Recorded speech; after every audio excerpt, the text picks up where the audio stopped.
on the lands of Anishinaabe Nation. This spot is where we gather, is the traditional land of the Three Fires Confederacy, the Ottawa, the Potawatomi, and the Ojibwe.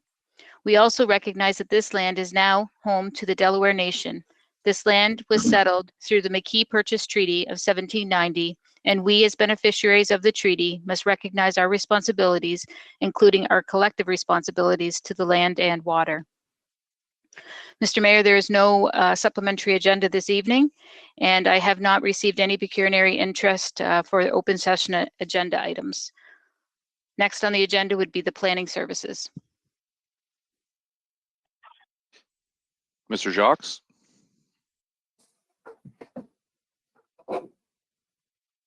Thank you, Mayor Caniff. The process to be followed for each application on tonight's agenda will be as follows. 1, the clerk will announce each individual planning item.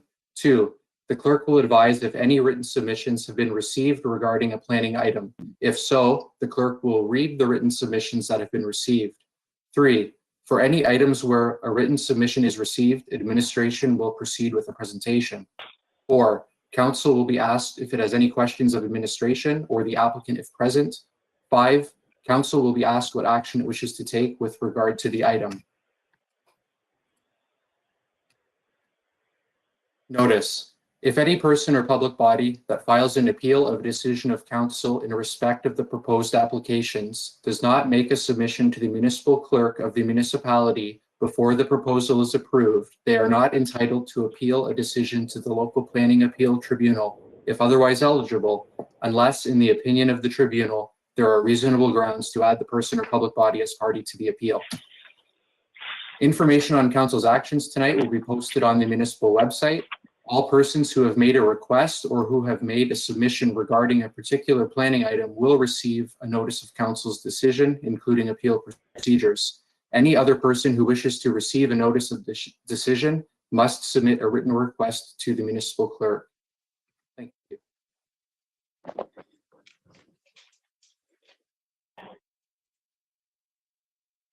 9A, application for official plan amendment, zoning bylaw amendment, and draft plan of subdivision. Jodamore Properties Limited, 700 Park Ave West, Community of Chatham City. The applicant is online, and I have received one deputation for this application. I will read it now. As a resident of 70 Mulgrave Way, Mr. and Mrs. Knowles wish to participate as follows. 1, ask if consideration has been created in the zoning of the open agricultural lot behind us to include a water soak away, ideally as a small pond, as the field is currently tiled yet still always floods, creating a natural lake in the middle each time there is a weather, storm, rain, or snowfall.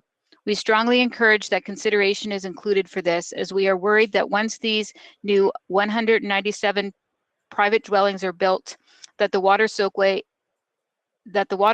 if not included in these plans, will become a potential issue for the properties on Mulgrave Way, as the water will have to dissipate somewhere. That we are invited to attend the electronic public meeting on December 14th and duly receive an electronic invite, and we wish to be notified of the decision of the municipality in respect to the proposed lands of subdivision. Kind regards, Mr. and Mrs. Knowles, 70 Mulgrave Way, Chatham. Over to you, Mr. Jacques.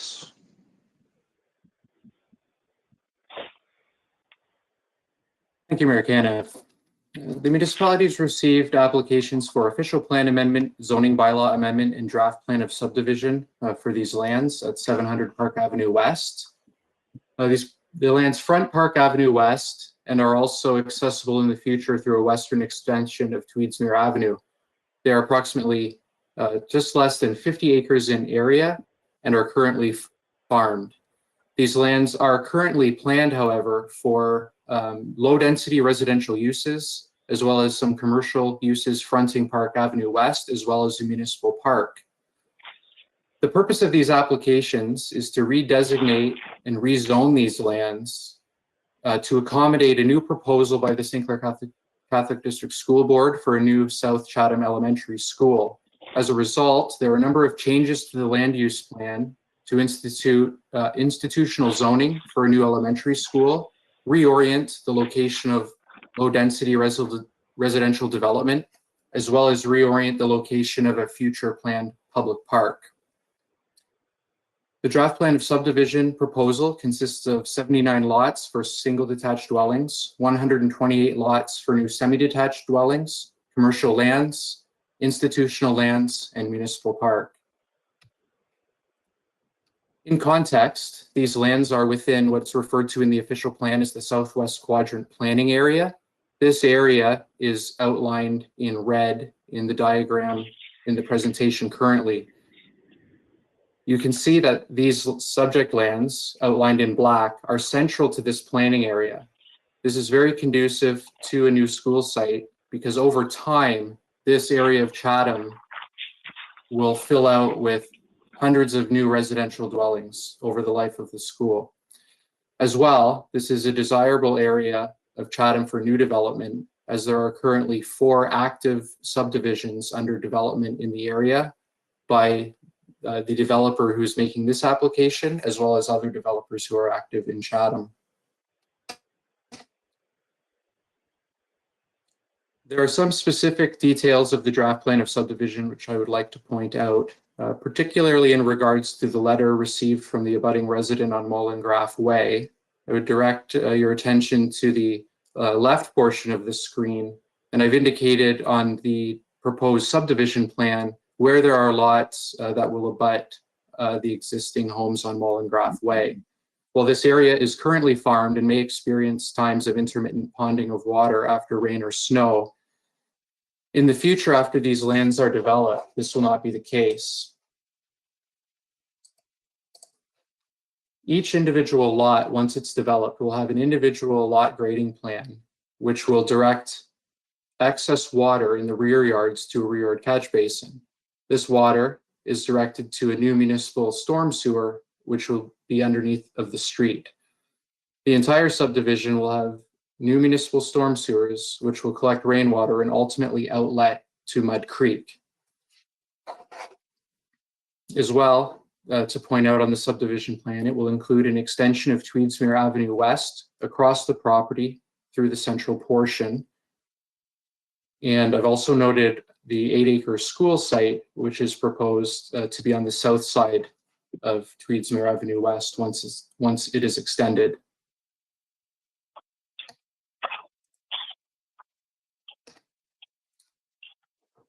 Therefore, it is recommended that recommendations 1, 2, and 3 outlined in the planning report for agenda item 9A be approved. Thank you. Councillor Crew and Councillor Solomon, can I get you put this on the floor, please? So moved. Second. Okay, any questions? Hearing none, we'll put it to vote.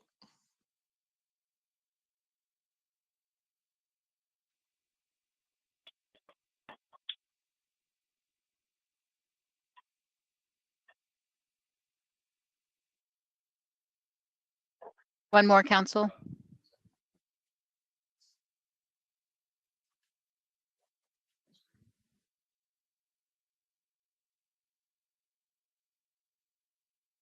All votes are in. Motion passes. 9B, application for consent and zoning bylaw amendment, William and Diane Parks and Harold Marcus Limited, 15092 and 15124 Longwoods Road, Community of Zone, East Kent. Council, I have not received any deputations and the applicant is online. Councillor Pinsonneau and Councillor Wright, can I get you put this on the floor, please? I'd be happy to move this, Your Worship. I'd be happy to second it. Any questions? Hearing none, we'll put it to vote.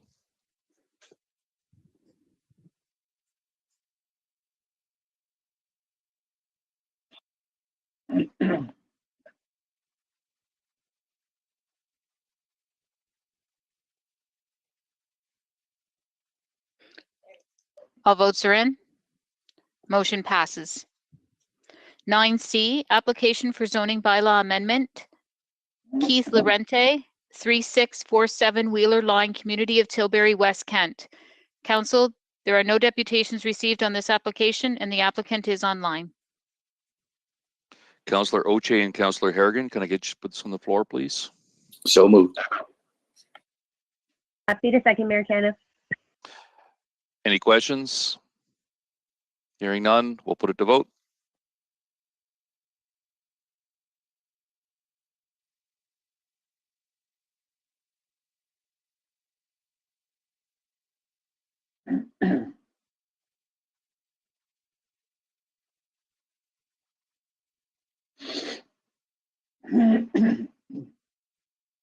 Still waiting for one, council. And all votes are in. Motion passes. Mayor Canada, that brings us to the regular portion and deputations. We have 7 deputations that are received for this evening, and the clerk's office will read them now.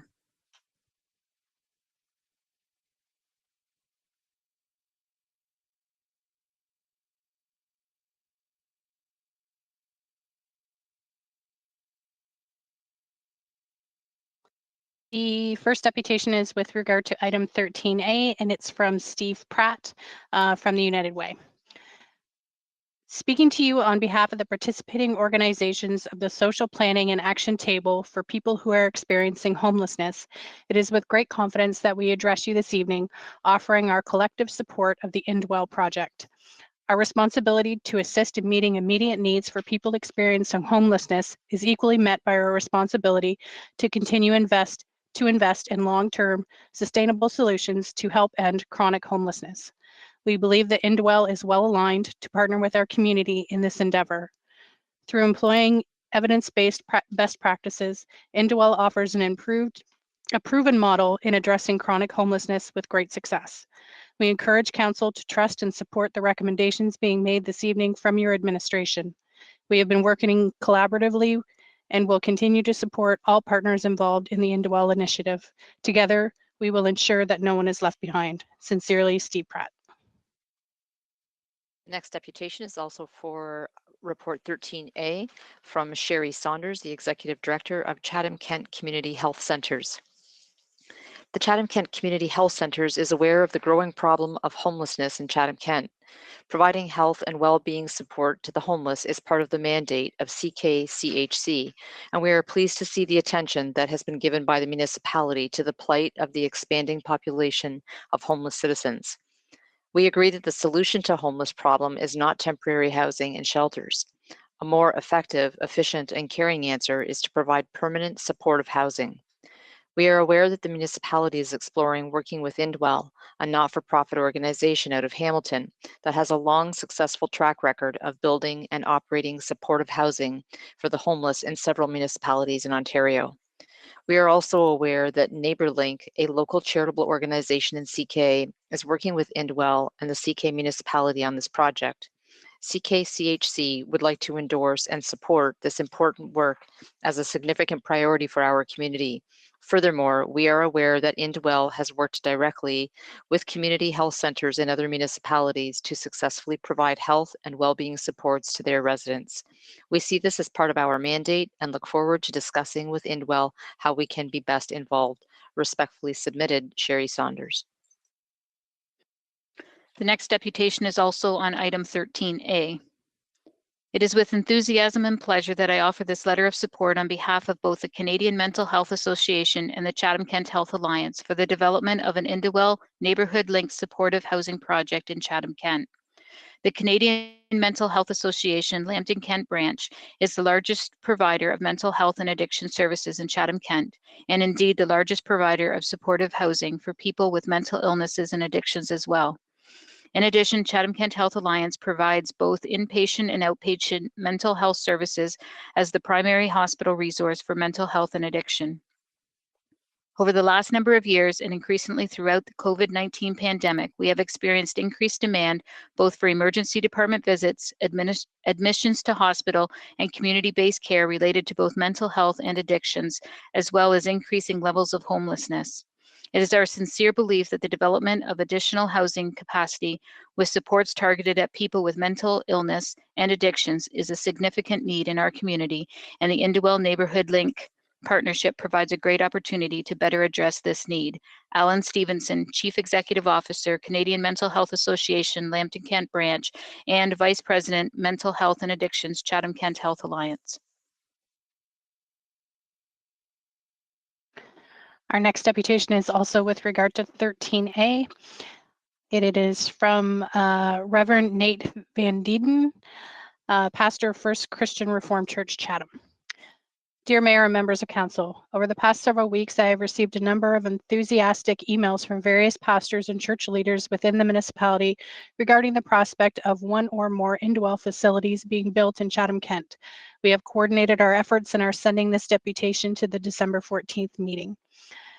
The councils and or boards of the following churches are in favor of an Indwell project in Chatham-Kent.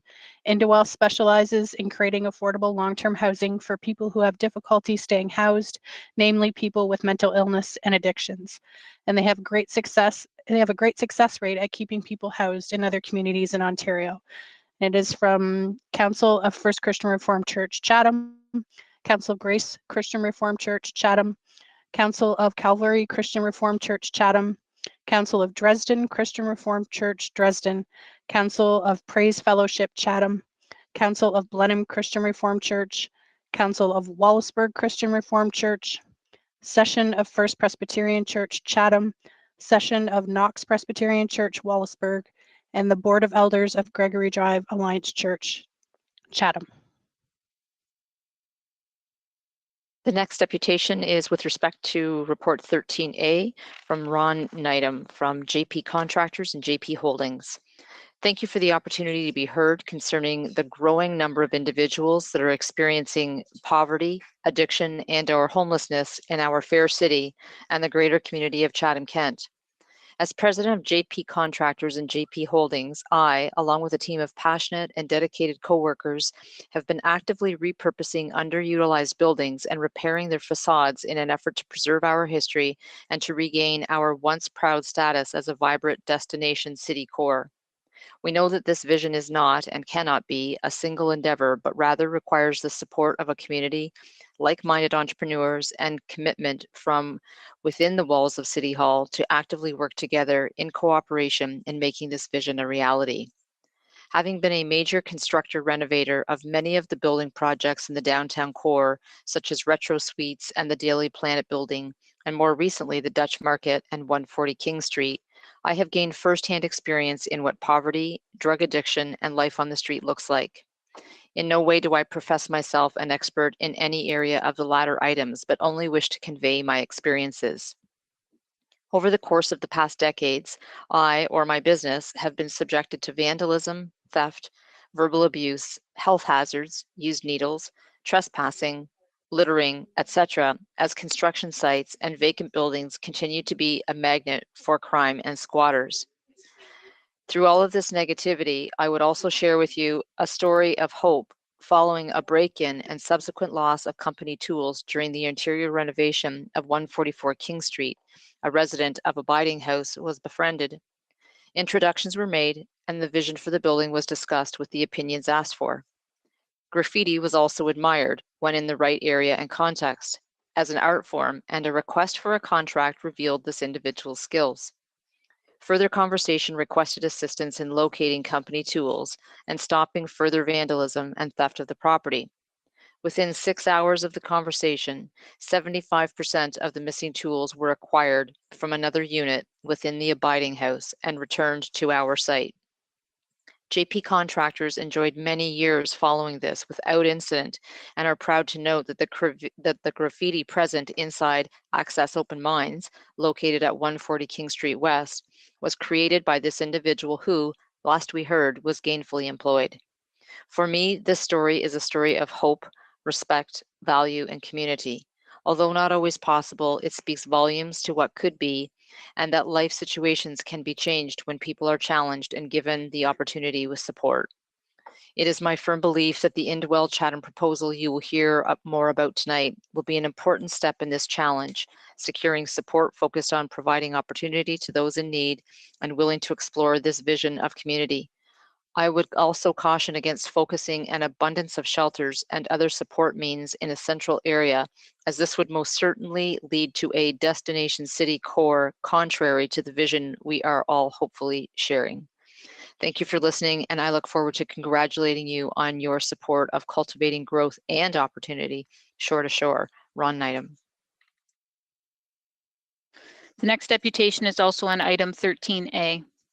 Greetings from the team of Rock Missions. As an organization built solely for the purpose of serving and supporting our homeless population, we feel it appropriate and necessary to endorse the work that Indwell can do in our community. Our goal as Rock is to build bridges between our friends and all organizations available to support them in our community.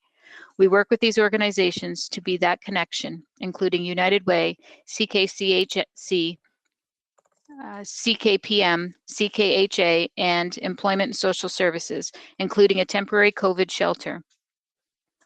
While the shelter holds an important role in providing temporary housing for some of our population, we recognize that this is not a long-term solution and that other programs solutions are needed to create a safe and growth environment for many who need a broader range of support. The progress Indwell has made in other communities in Ontario is proven, and we are excited to work with them to implement these same solutions here in Chatham-Kent. Respectfully, Renee Giannoli, Operations Coordinator, Rock Missions.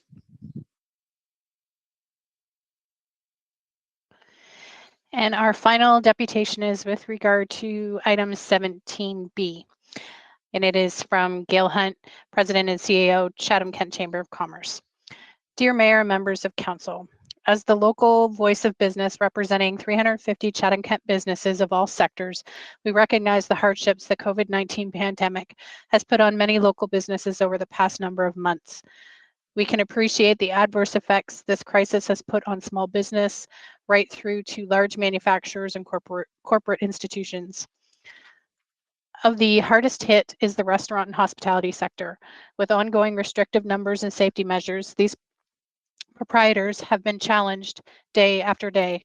Should they withstand through the pandemic, it will take many patrons and many years to resurrect any losses currently being suffered by this sector. It is of positive mind that Council adopts measures to assist in remedying this ailing sector.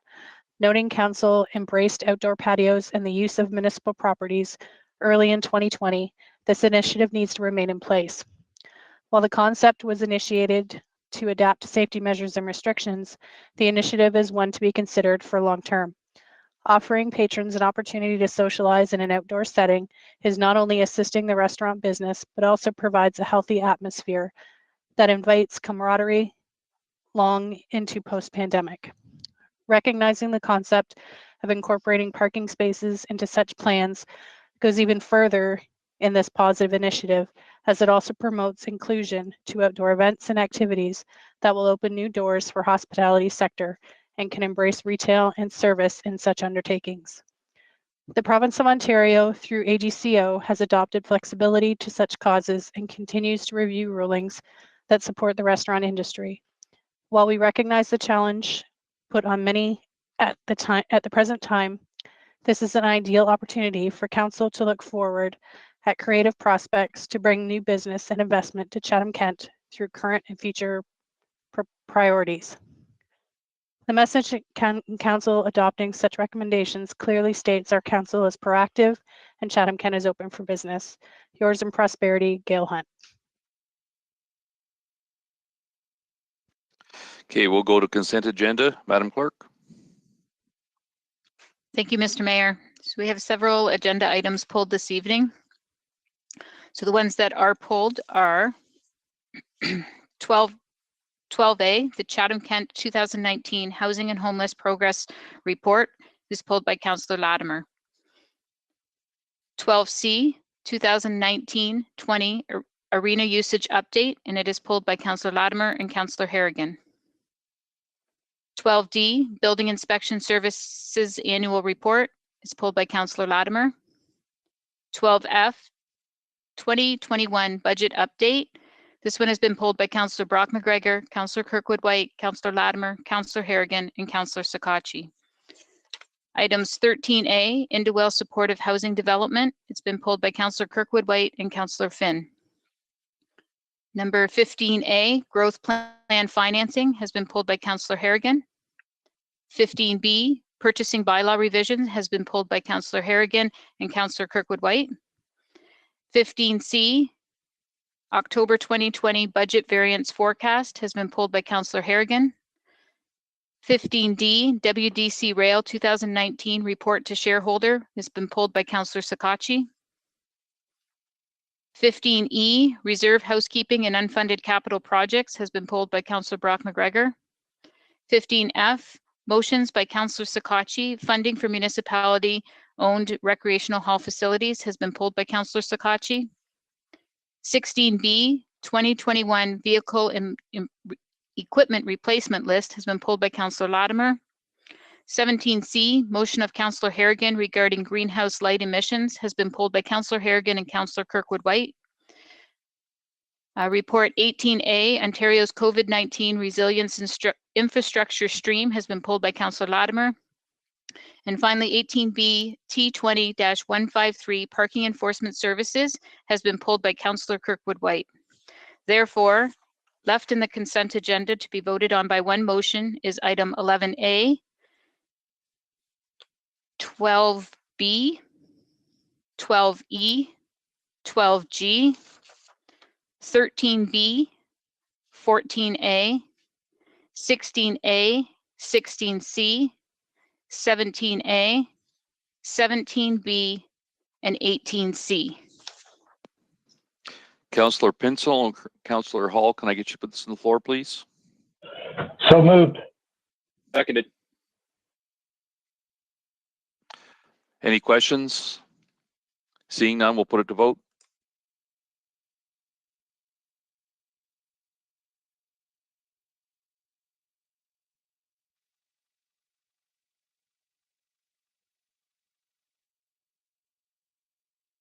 All votes are in. Motion passes. Okay, Council, as you can see, we've got a lot of items to cover tonight. So we'll start with item 12, information reports. 12A, Chatham-Kent 2019 Housing and Homeless Progress Report. Councillor Latimer and Councillor Kirkwood-White, can I get you to put this on the floor, please? So moved. So seconded. Okay, Councillor Latimer, the floor is yours. Thank you, and through the mayor. I just wanted to bring to the attention to both all the councillors and the public. We've got a great report here with regard from the Chatham-Kent's Housing and Homelessness Progress Report, and I would like to draw your attention to page 14 of the 16-page report, where you will find Chatham-Kent's homeless serving pathway. And this pathway certainly reflects why Chatham-Kent's regarded as a housing champion. It is an indicative of the intentional and fulsome initiatives to access these individuals, and more importantly, to support those individuals so that they are able to keep on being housed. And it truly is a picture of the tremendous effort and creativity, perseverance, and resilience demonstrated by our housing team, and one that the public, the general public, and us as councillors need to support and appreciate. So I look forward to hearing more from our report later on with regard to Indwell, but hats off to our housing team.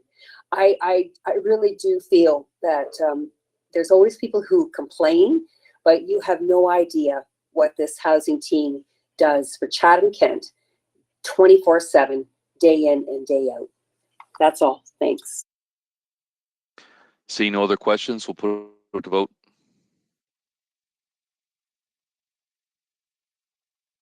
Okay, as it's an information report, anyone opposed? Seeing none, carried. Next item is 12C, 2019-2020 Arena Usage Update. Councillor Latimer and Councillor Harrigan, can I put you on the floor, please? So moved.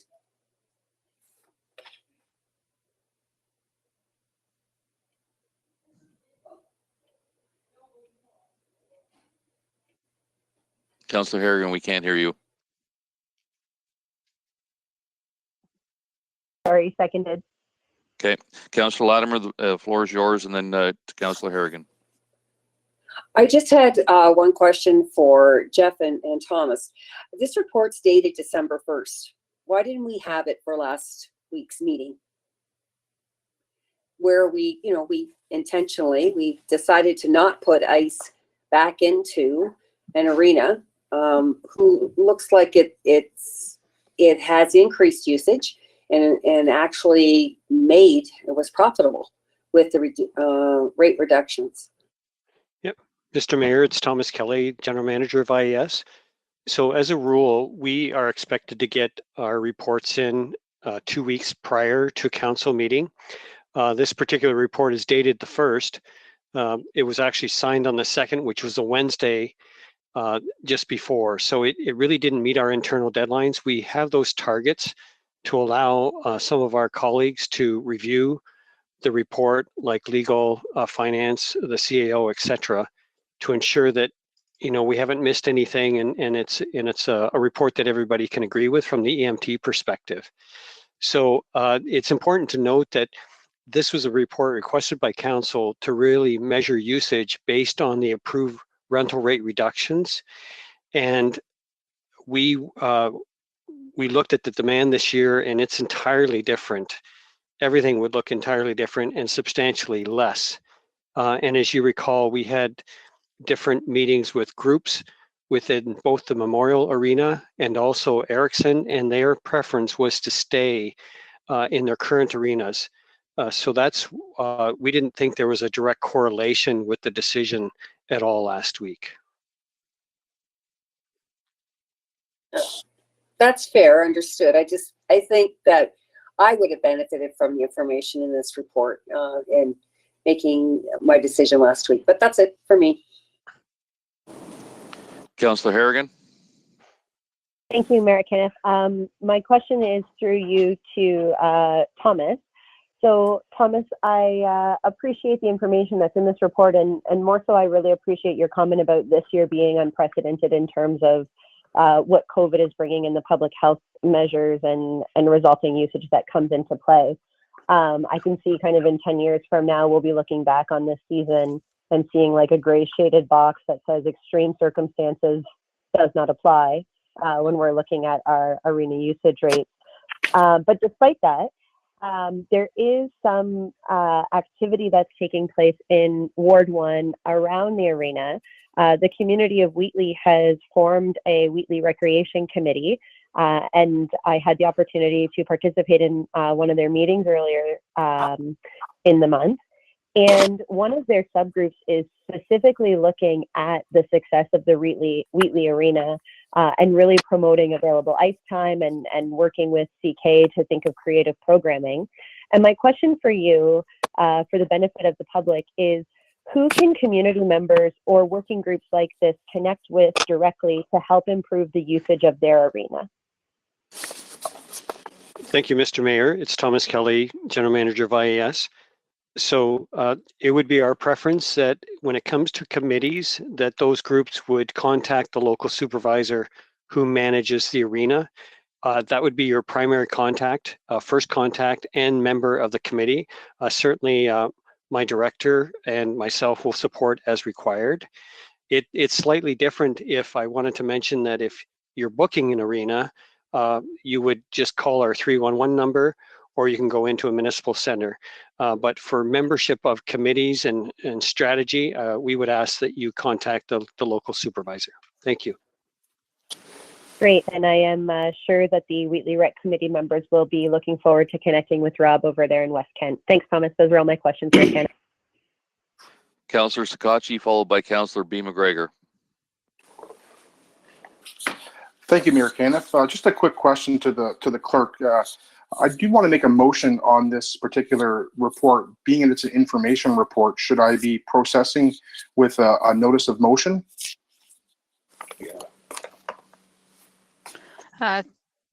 Thank you, Councillor Sakachi.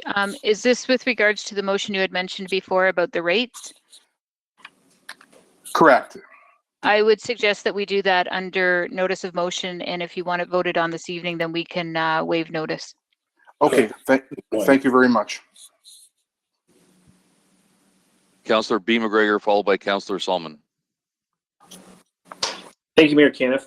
Appreciate the report and that it's really evaluating the discounted ice rate program. I know we have received reports in the past that demonstrate the per hour subsidy at arenas and looking at usage comparisons. Is that something that we'll still receive in addition to this report? Is that an annual report that we receive?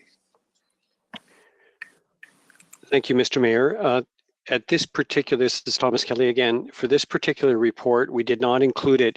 This report was really focused on the usage and the comparison of the decision that council made to drop the rates last year. So that was the focus. We can certainly come back with a subsequent report and provide you with overall. We did this back in at the beginning of 2019, where we provided you with the overall costs, the revenue, and then the net cost. So we'd be happy to do that in a subsequent report.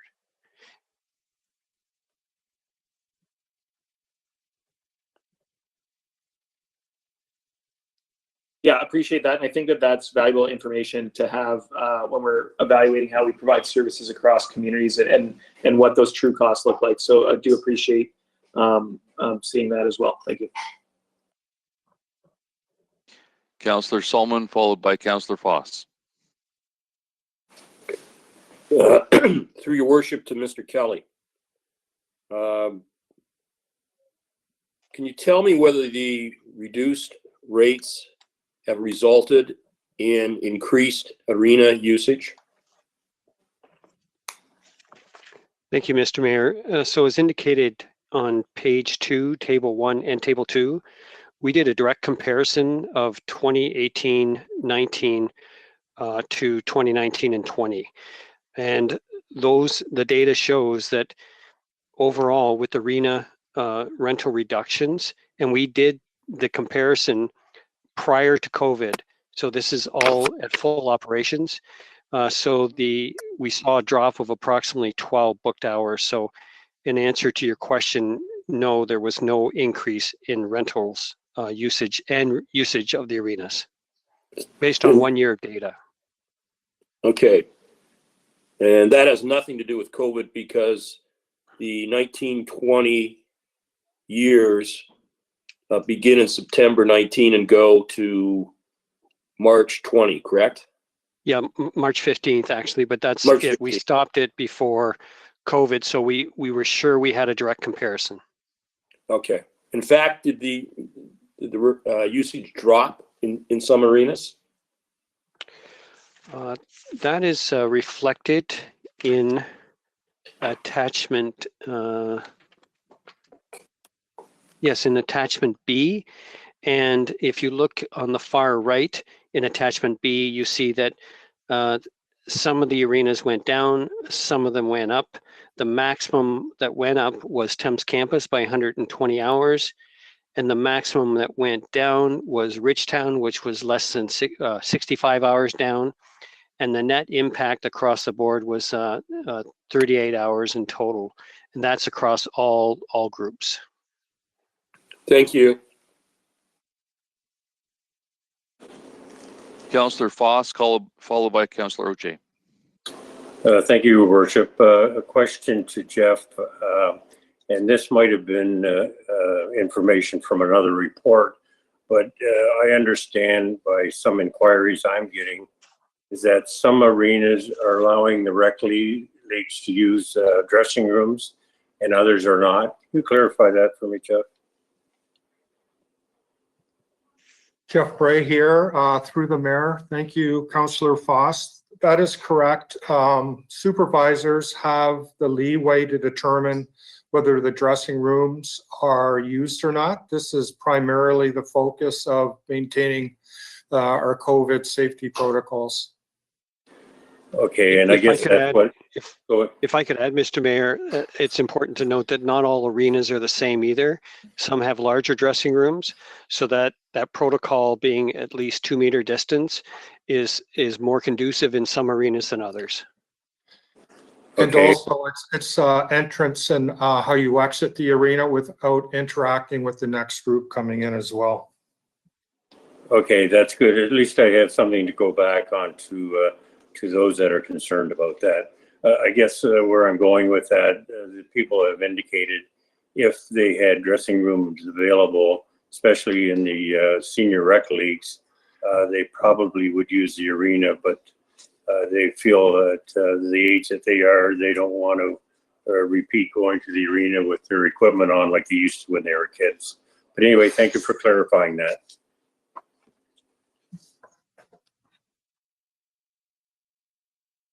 Councillor Oche.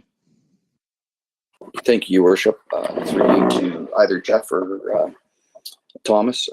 How did we advertise the drop in rates last year for the first year?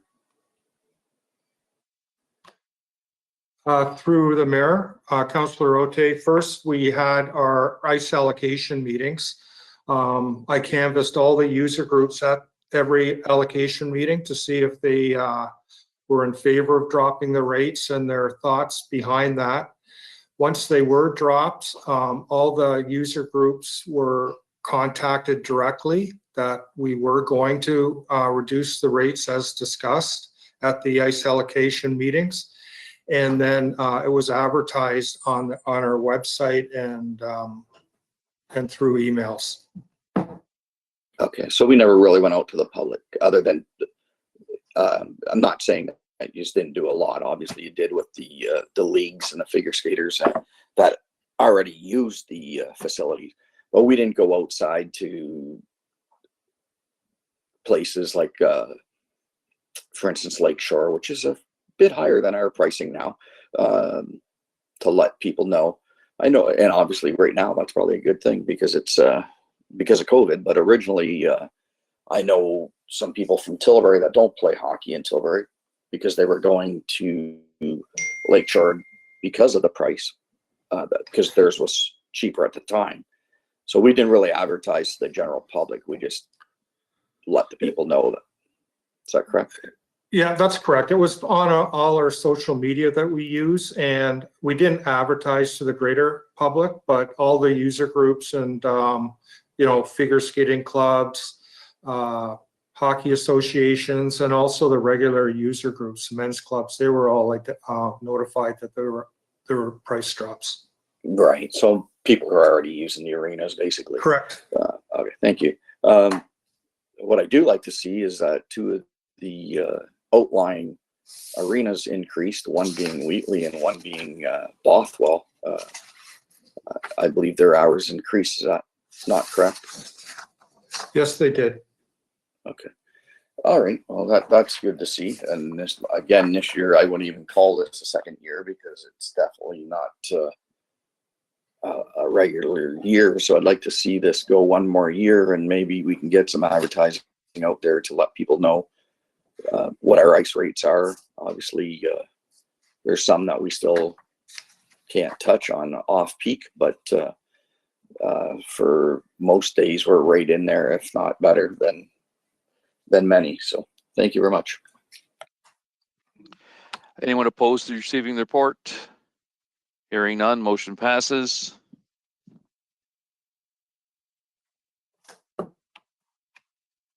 Next report is 12D, Building Inspection Services Annual Report. Councillor Latimer and Councillor Hall, can I get a motion to receive, please? So moved. Seconded. Councillor Latimer, you had a question? Yes, to the mayor. I wanted to know where I could find the 2018 annual report for comparison purposes. Hi, Thomas. Hi. Did you feel like you were in? Did you feel like? Jeff Bray.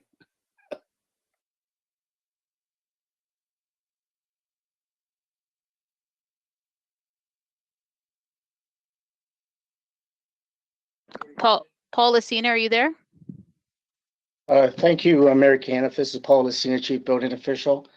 Councillor Latimer, I can provide you and council with a copy of the 2018 annual report. That'd be great. Thank you very much, Mr. Lucina. Also, I see there at the end of the report, says I'm currently undertaking a review of all building permit fees for 2021. Can you tell me what the timeline is on that and what that would include? Thank you, Councillor Latimer. As something, what we've decided is we're going to do, review all building permit fees. When I was doing the report to council that was asked to me of how building permit fees are calculated, I was reviewing back to the 2015 service review. And while doing that report, I spoke with Bruce McAllister, my general manager, as well as Gord Quinton, and we thought it would be prudent to complete another service review that would look at the same sorts of things. And the last one that was done was in 2015. So we are, as part of the service review, we incorporate those who are stakeholders in all sectors, as we did back in 2015. I suspect that the fee will be in front of council after budget, of course. So I think we're talking March or April. Very good. Thank you. One last question, though. Back in August, you said there would be a website update with regard to what should be listed in an application and what shouldn't be. Where would is that on there, Mr. Lucina? Is there an update on the website with regard to that? Yes, thank you, Councillor Latimer. Yes, it's my understanding that that's been updated on the website. It would be under the under building permits. But what I can do tomorrow, when I get back in the office in the morning, I can send you the direct link. Thank you very much. That'll be it. Anyone opposed to receiving the report? Hearing none. Motion passes. Next report, 12F, 2021 budget update. Councillor B. McGregor and Councillor Kirkwood White. Can I get a motion to receive? I have a motion related to the report that isn't just to receive for information. I sent that to Judy in advance. Okay, Councillor. So Councillor B. McGregor, do you want to read that? Read the Yes. Your motion. I move that administration move forward with budget direction as outlined in the information report that encompasses council direction and previously approved priorities, and include in the budget documentation summaries of recent service level reductions rejected by council that were consistent with efforts to pursue a 0% operational increase. Okay, Madam Clerk, can you make a comment on this, please? Thank you, Mr. Mayor. Yes, so council has previously given direction for a 0% increase to administration, which was passed by council. So this takes a little bit different of an approach or a direction to council. So this will require a 2/3 vote of reconsideration to put on the floor. Councillor Kirkwood White, will you second this before? Yes, Your Worship, I'm happy to do that. Okay, so Madam Clerk, we'll put the 2/3 question up there. Yes, we can put the 2/3 question up there. Only questions pertaining to the 2/3 would be on the floor now. If this gets approved, then we can move on to questions with the motion that Councillor McGregor has put on the floor. Okay, I see no questions regarding the reconsideration. We'll put it to vote.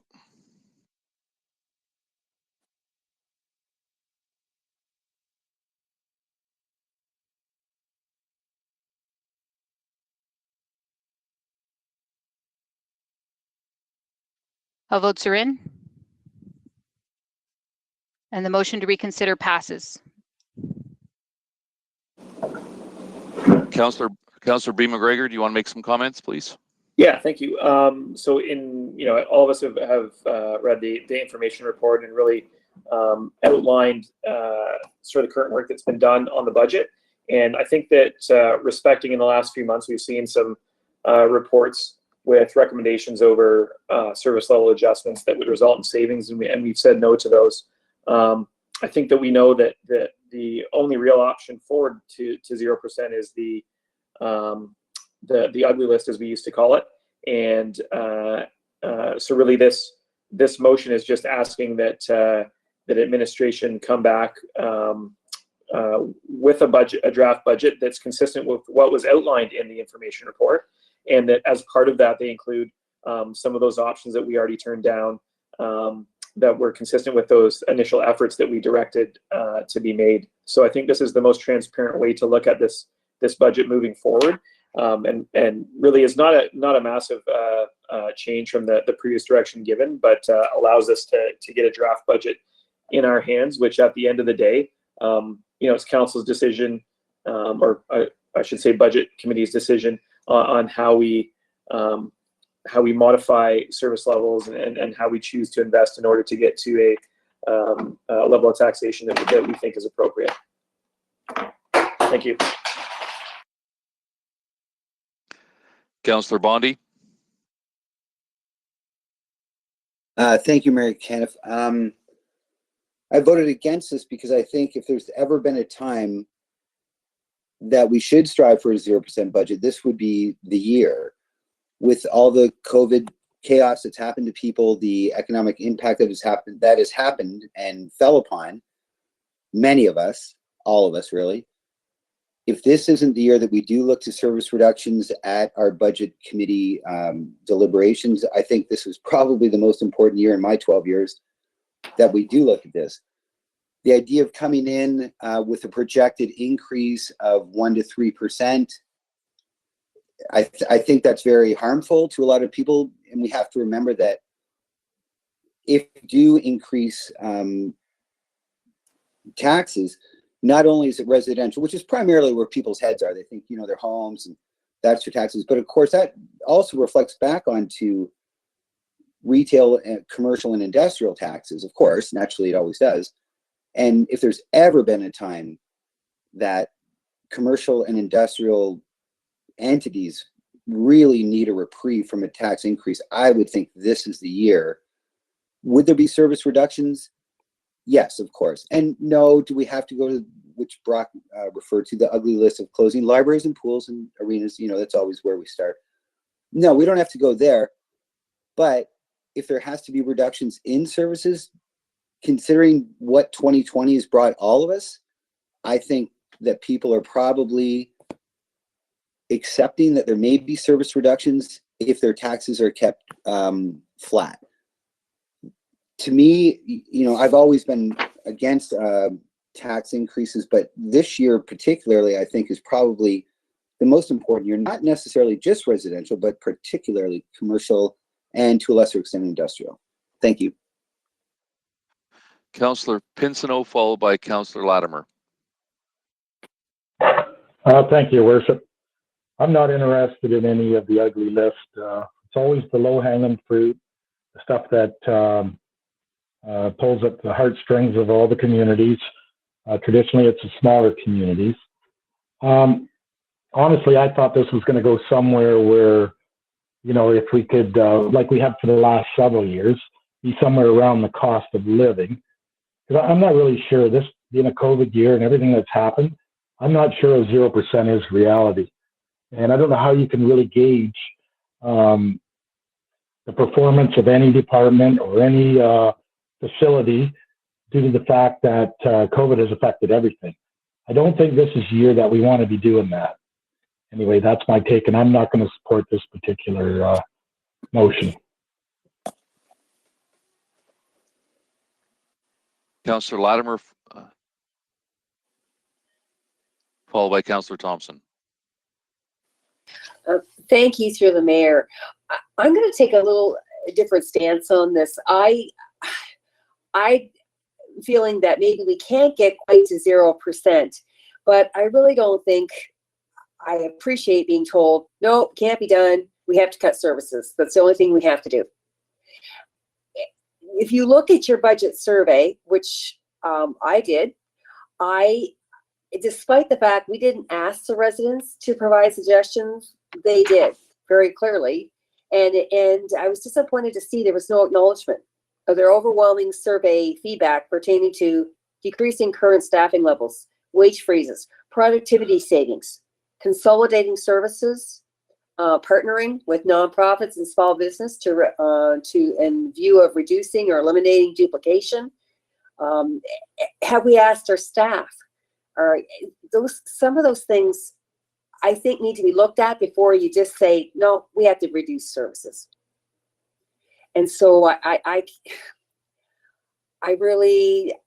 going to have to vote against this motion, but I'm looking for some creativity and frankly, some real operational and costs and how money is being spent and how to do it differently. And that may well be that our council and our municipal staff have to fare the same way the general public have.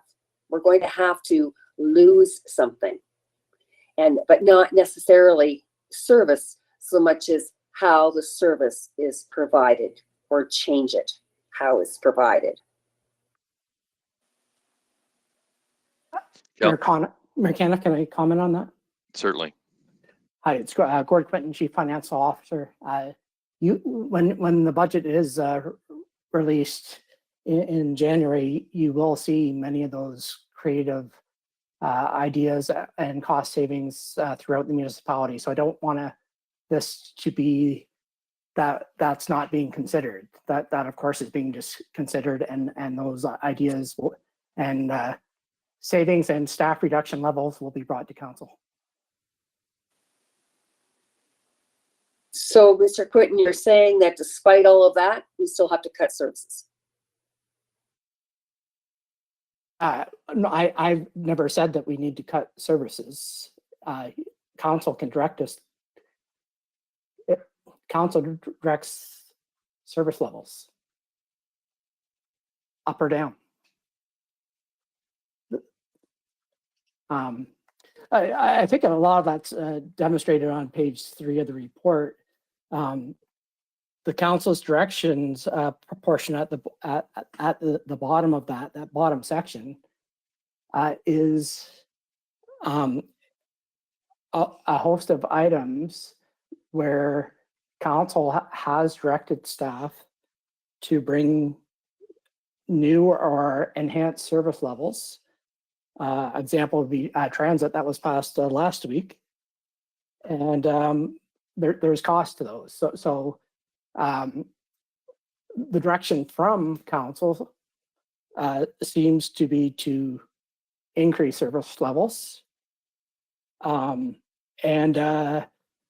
there has been some options for service reductions in the last few months that have been rejected by council. So that's, but ultimately this is council's budget, and council directs the budget and the service levels.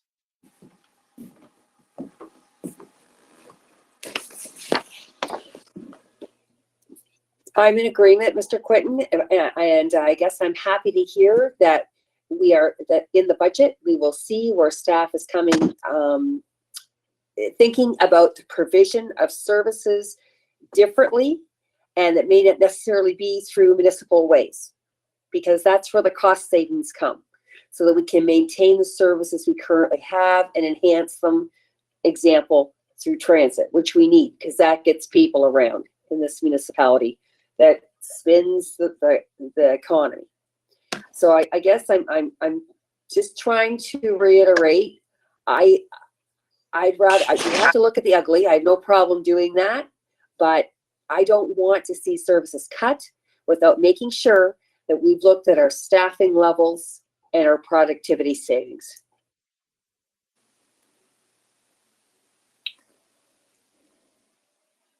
Okay, Councillor Thompson, followed by Councillor Harrigan.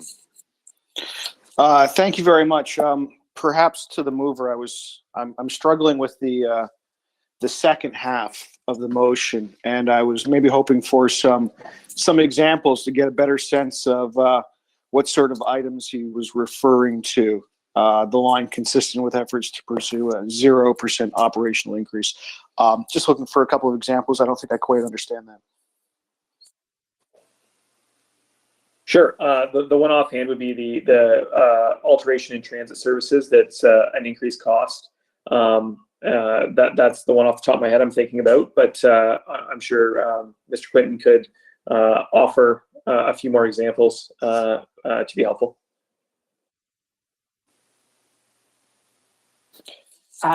Thank you, Mayor Canada. So we're talking about examples of service level reductions that were rejected by council recently? Correct. I think Thomas had a report on movable bridges. It's been put out, I believe, to more consultation. We had our purchasing policy that came that was to create efficiencies and free up staff time to get more work done rather than writing reports. That was sent back for review and is back onto the agenda tonight. And there were, I know the library board considered a closure of a library, but council, those minutes were in your council package, which were not discussed at council. No, there were no motions to cut a library branch. So just quick off the top of my head, ones we could, and this motion is to list all those items that have come.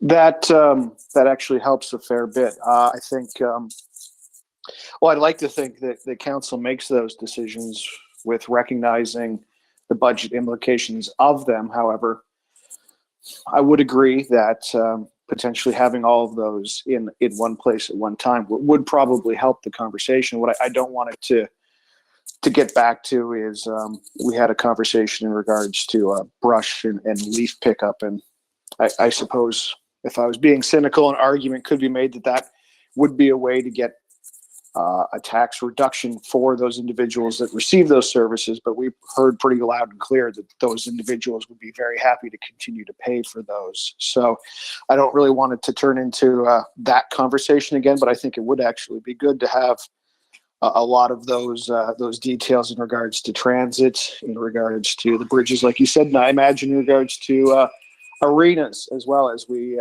discounted the rates last year. And from the sounds of it, looks like we might be discussing discounting those rates again, and those all come with budget implications. So at the beginning, I wasn't going to support this, but you've got me convinced that this is probably something we should have in front of us when we go through those budget conversations. And keeping in mind that when we go to budget committee, that's exactly what we talk about, is everything in its totality. And nothing's decided until council makes a decision. So staff can put together all the information for us. We give the outline, the direction, but at the end of the day, we make the final decision. Staff could present the direction of 5, 6, 7%, but it's up to us. They could put forward a massive reduction in taxes, but it's for us to decide at the end of the day. So actually, yeah. At this point, I will be supporting this motion. Thank you. Councillor Harrigan, followed by Councillor Kirkwood-White. Thank you, Mayor Kenneth. Through you to Mr. Quinton. Gord, can you just comment on how this motion provides clarity to yourself as the CFO and your staff? Yes, thank you, Mayor Kenneth. So the issue with the previous motion, it sort of contradicted some other motions that have been made by council as well, but it asks for options to get to zero, which, not to have a better term for it, but it brings out that ugly list. And past councils, and I believe this council has made it quite clear, and especially this council in the last few months, has made it clear, not to bring ideas without community consultation first. So if facilities ABC were part of that, to get to zero, we would recommend that service be reduced at whatever locations or altogether at some services. We feel there's a disservice without going out to the public first. If you'd like us to go out to the public, we'd like to know tonight that, if you want all those options to 0%, we can very quickly publish a list of items that will add up to millions of dollars of cuts of services. And but I'm not sure that that's really what council would want to do during a pandemic. Is now really the time to permanently make those decisions. And so as an EMT group, we are recommending that we do not go down that path.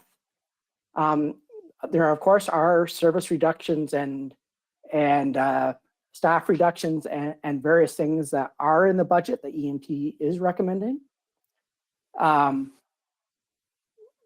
But it's not to the level that it would be if we were asked to find multiple percentages of permanent cuts across the board.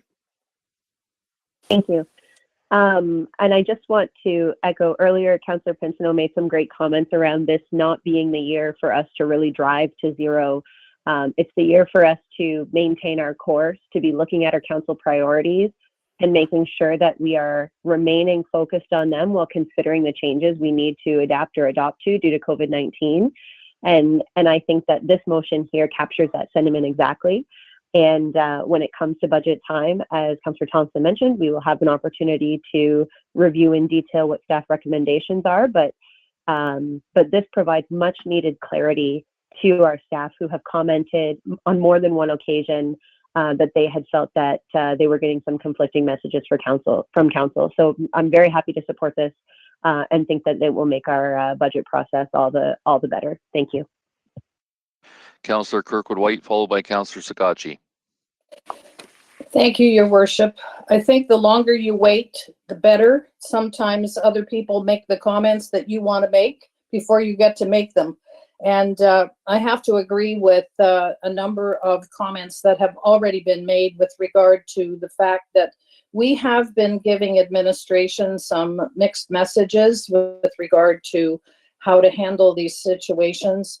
I did make a mention some time ago about no sacred cows, and there may be an opportunity for us when this list is prepared of looking at some of the projects that have been approved but not yet started that could have some impact on our level of support.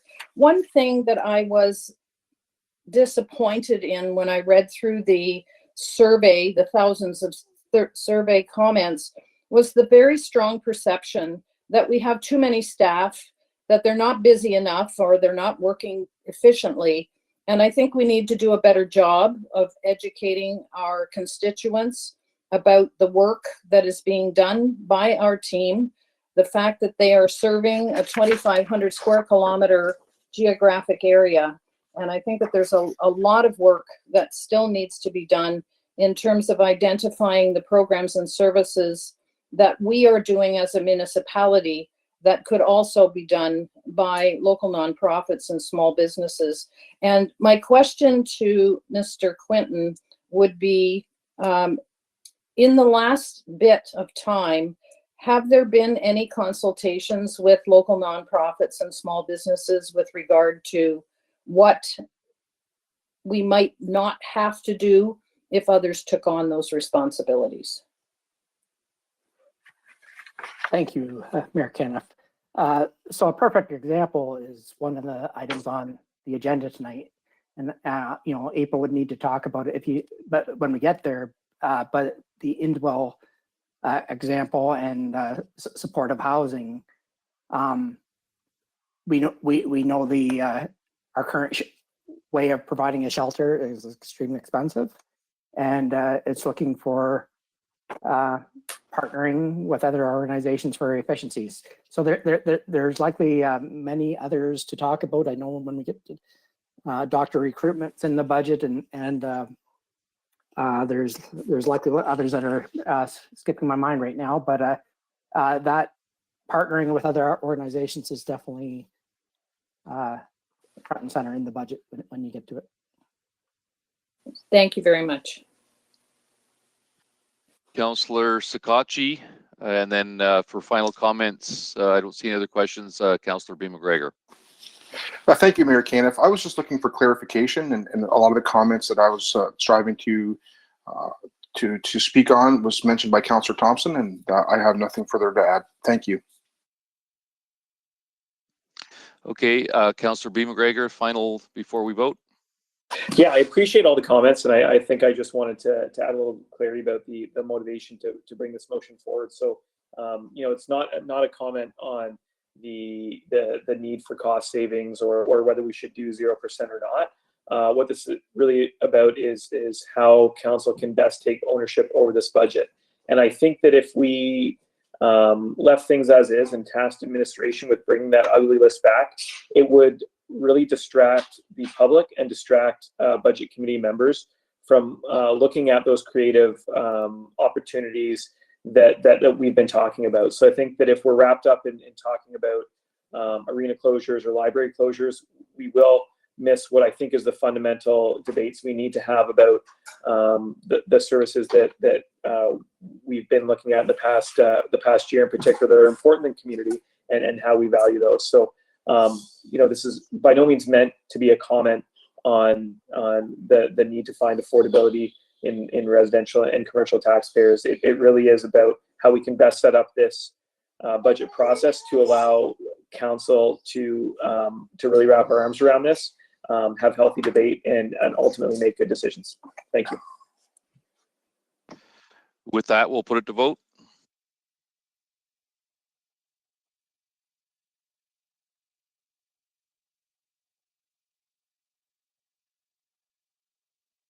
All votes are in. Motion passes.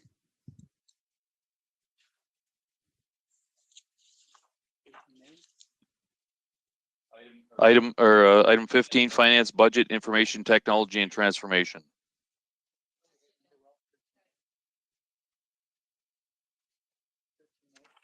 Sorry. Okay, item 13A, community human services. Thank you. Indwell supportive housing development, 13A. Okay, Councillor Kirkwood White and Councillor Finn, can I get you to put this on the floor, please? Be thrilled to do that. Thank you, Your Worship. And happy to second. Okay, floor is yours, Councillor Kirkwood White, followed by Councillor Finn. There's a presentation. I apologize. There's a presentation first.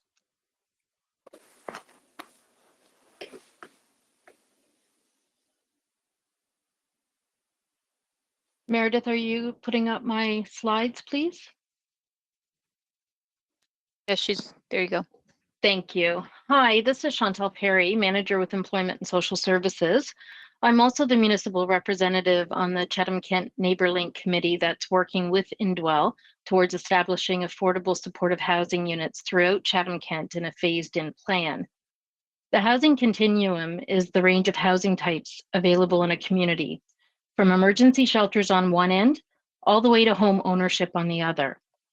In between lies an assortment of housing options and types, each critically important for people at different times, depending on life stage and income level.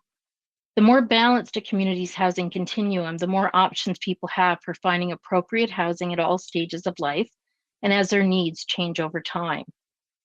Supportive housing is critical within the housing continuum. It enables people with diverse support needs to find and keep stable housing through individualized support services. Supportive housing is broadly recognized as an effective way to prevent and address homelessness, as a core service for people with mental health and addiction issues with moderate to severe support needs, a key service for people with developmental disabilities, and it's a cost-effective service to assist people to live as independently as possible in a community setting. Our housing and homelessness plan outlines that the current need for new affordable housing, the gap in supply versus demand, is 2,625. During the community needs analysis completed in 2019, the supportive housing gap was 279. It's important to note, however, that this gap continues to grow, and preliminary data since the advent of COVID puts this number well into the 400s. COVID-19 has exacerbated system issues in our community surrounding homelessness, mental health, and substance use, and we're seeing an increased need for more intensive housing supports. Next slide, Meredith, please. Supportive housing can save money by preventing unnecessary use of costly emergency shelters, reducing emergency room and hospital visits, and reducing justice correctional system usage. Emergency supports and services will always be more expensive than permanent supportive housing. It's also important to note that affordable supportive housing is not a remedy for homelessness alone. Affordable supportive housing is a cost-effective way to help people live more stable, productive lives while catering to a mix of incomes, support needs, and it supports stage of life needs in a mix of tenure types. Appropriate levels of affordable supportive housing creates vibrant, healthy, and inclusive communities. And with that, I would like to introduce Graham Cubitt, Director of Projects and Development with Indwell, to tell us more about how the Indwell supportive housing model can contribute to a more vibrant and healthy Chatham-Kent.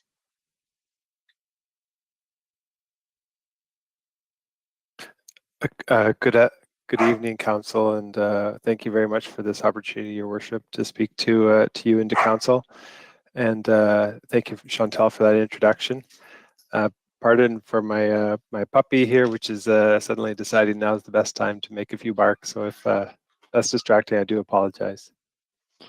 I just want to say thank you for this opportunity to share about Indwell. I know that in some of your previous council reports, you may have heard us mention, and some of you have been aware of Indwell for some time. I believe that, can you see my screen in the background there? It has a picture of sort of a building, a little intro slide. Yes, we can see it. Perfect, that's great. So I'll just very briefly go through some of our history and some why this approach to supportive housing is working and why we see it as an option for the community there in Chatham-Kent and why we're interested in participating in this conversation with you. We go back over many years to the 1970s as a Christian organization founded to support people seeking health, wellness, and belongings. We are rooted in the Christian tradition, but we don't discriminate on who can live with us based on any kind of race, ethnicity, creed, gender, sexuality, etc. But our mission and our services are rooted in three values: dignity, love, and hope. And we do believe that when these are shared with our tenants and more broadly with our communities, we can see people begin to thrive and really see their lives transformed. Fundamentally, we know that for tenants who have a low income, that's often a permanent situation or a very sort of life-constraining situation. ODSP would be a typical income for many of our tenants, or maybe a retirement pension that's also at a low fixed rate. We know that we can't do too much as an organization to change that, but we can change what it costs for housing. So that's kind of our basic model, is how far can we help tenants stretch their income, or even if they get a job, expand their ability to live well without additional subsidies by keeping their rent in check. Over the past number of years, particularly in the last decade, we've been able to expand our services quite broadly in a number of communities that we're working in. Now 5 municipalities. This photo here is of Harvey Woods Lofts, a big mill conversion in downtown Woodstock. Some of you may be familiar with that building. In Hamilton, we've developed some new projects from the ground up. Rudy House Commons is an example of this one here. 47 1- and 2-bedroom apartments on a main street corridor in downtown Hamilton. And that's providing a high quality of affordable supports, affordability and supports to tenants who are living very independently. We also have a project like this, a large-scale retrofit conversion of an old nightclub, rooming house, conference center, banquet hall kind of building. Those are all loose terms for a building that basically was a blight on the neighborhood. And in fact, the councillor asked us if there's anything possible we could do to turn around this building. It was virtually derelict, uninhabitable, but 18 people were still living there, no heat in the building, full of rodents, etc. The owner never asked for anything except for first and last and pay cash. It's now 57 apartments that are very similar to this, providing a high level of support to tenants who are coming out of shelter, coming out of hospital, or other kinds of institutions, and experiencing a dramatic shift in their living situation. We've also been working on transforming some of the options around group home living or community housing. This example in Woodstock, a 1970s era rooming or group home designed for children. We transformed last year, 2019, into Blossom Park Apartments, 32 new one-bedroom apartments with supports available on site in a brand new structure there. In about 2000, we realized that Hamilton was where we'd been, but we needed to actually broaden it into other communities because a lot of people called rural Ontario home and came to cities for services, but never actually returned because there was no supportive housing available. That's when we started entering the Woodstock community, and then more recently into Simcoe in Norfolk County. And then, now we're talking to a number of municipalities across more rural parts of Ontario, recognizing that these kinds of supportive housing options really need to be available where people call home. Hamilton Hall was a conversion of the United Church Hall in downtown Simcoe and has 40 apartments there. Last year, we opened our first program in London. After many years of talking about the situation of homelessness and poverty in London, we were able to buy a building that a developer was constructing and launch a program there before the building was open. Because this is the reality that we're seeing in many communities: homelessness, street homelessness, encampments, people living in quite destitute conditions. And we know that this is now a reality across Ontario. But we know that, sometimes that's hidden in Norfolk Inn and Simcoe. While the building was there and people were living out of sight, it was in conditions like this. And we know that these kinds of conditions are very, very often occurring when people are living in what might be relatively affordable but has zero supports available to them, typically in the slumlord market, as it might be called. The reality, this is a slide from a survey that Oxford County did. Zero vacant, you see there.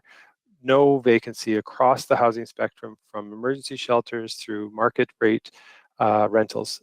There is just simply nowhere to rent in most parts of our province now, unfortunately. And so how do we change that? We know that there's 3 steps to change. Critical analysis, this often takes the form of criticism. Many people in the community are capable of this and actually find it quite easy to criticize. We know that that is an important part of problem solving, though, because if we don't know what the problems are, we don't know what to solve. Solutions development is a little bit harder, and we know that much of the time that the staff that we've been working with locally and community volunteers and others have really been focused on this area. How do we develop solutions that are going to work for this community? And the final piece is implementation. How do we get to take those ideas that we know might work well for us locally and implement them? And we do know that it's the hardest because it actually takes a kind of strategy that takes time and resources and skill and determination to achieve.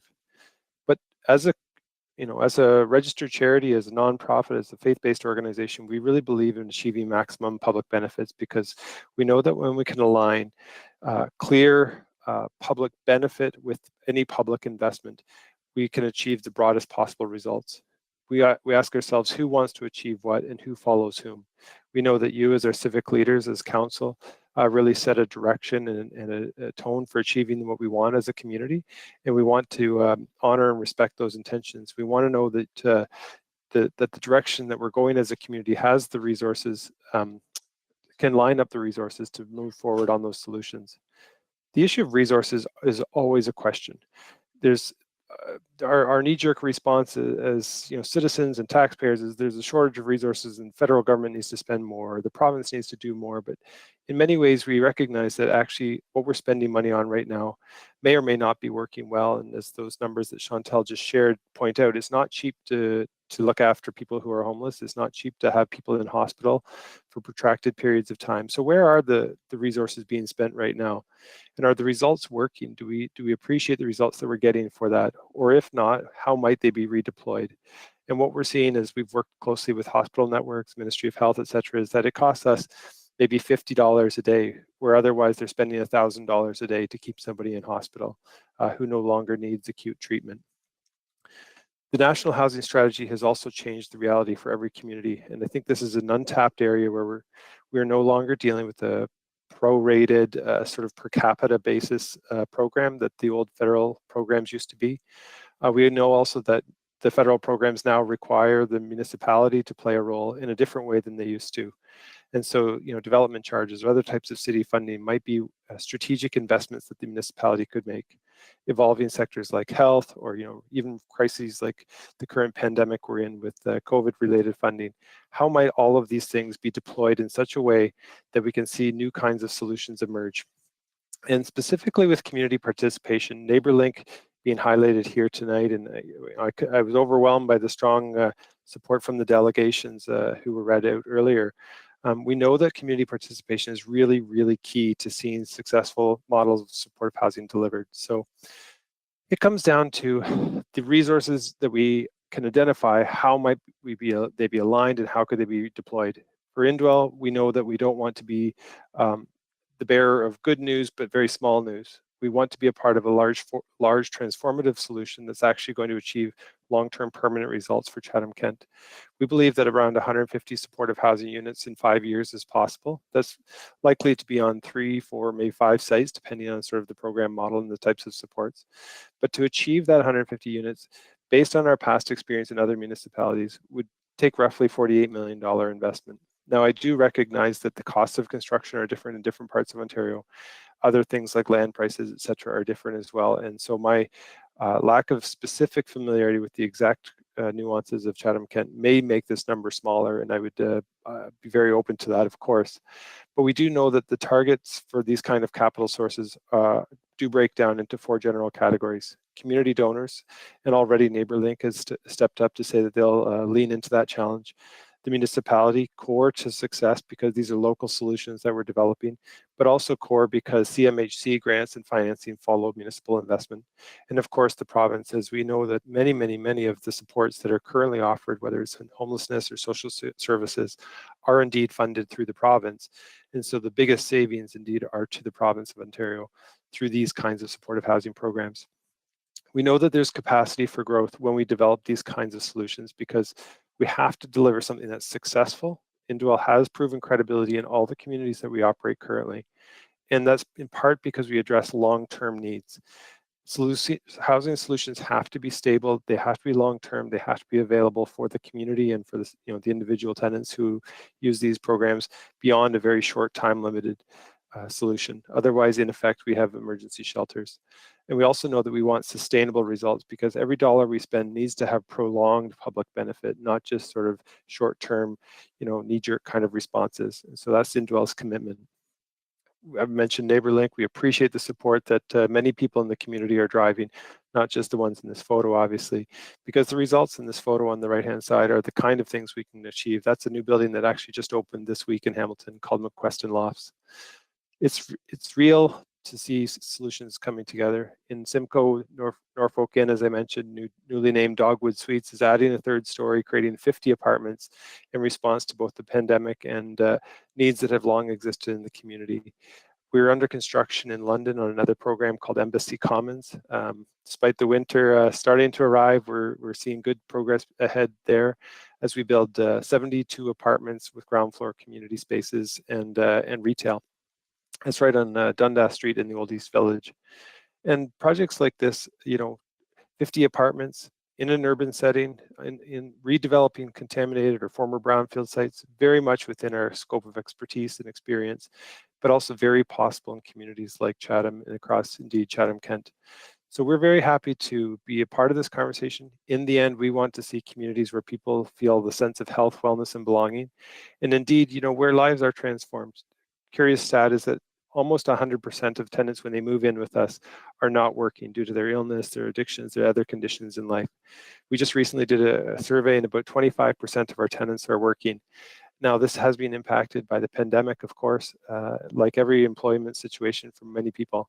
But we see very, very large percentages of people finding success and moving their lives back to active participation in the community and indeed employment within the community. So we're excited to be a part of this conversation. We'd love to see an event like this, cutting a ribbon on a building in Chatham in the next, in the next year, 2 years, and over the next number of years, really transforming the situation that many people in the community are experiencing, and indeed all of us experience as citizens of a great community where we want everyone to live and to thrive.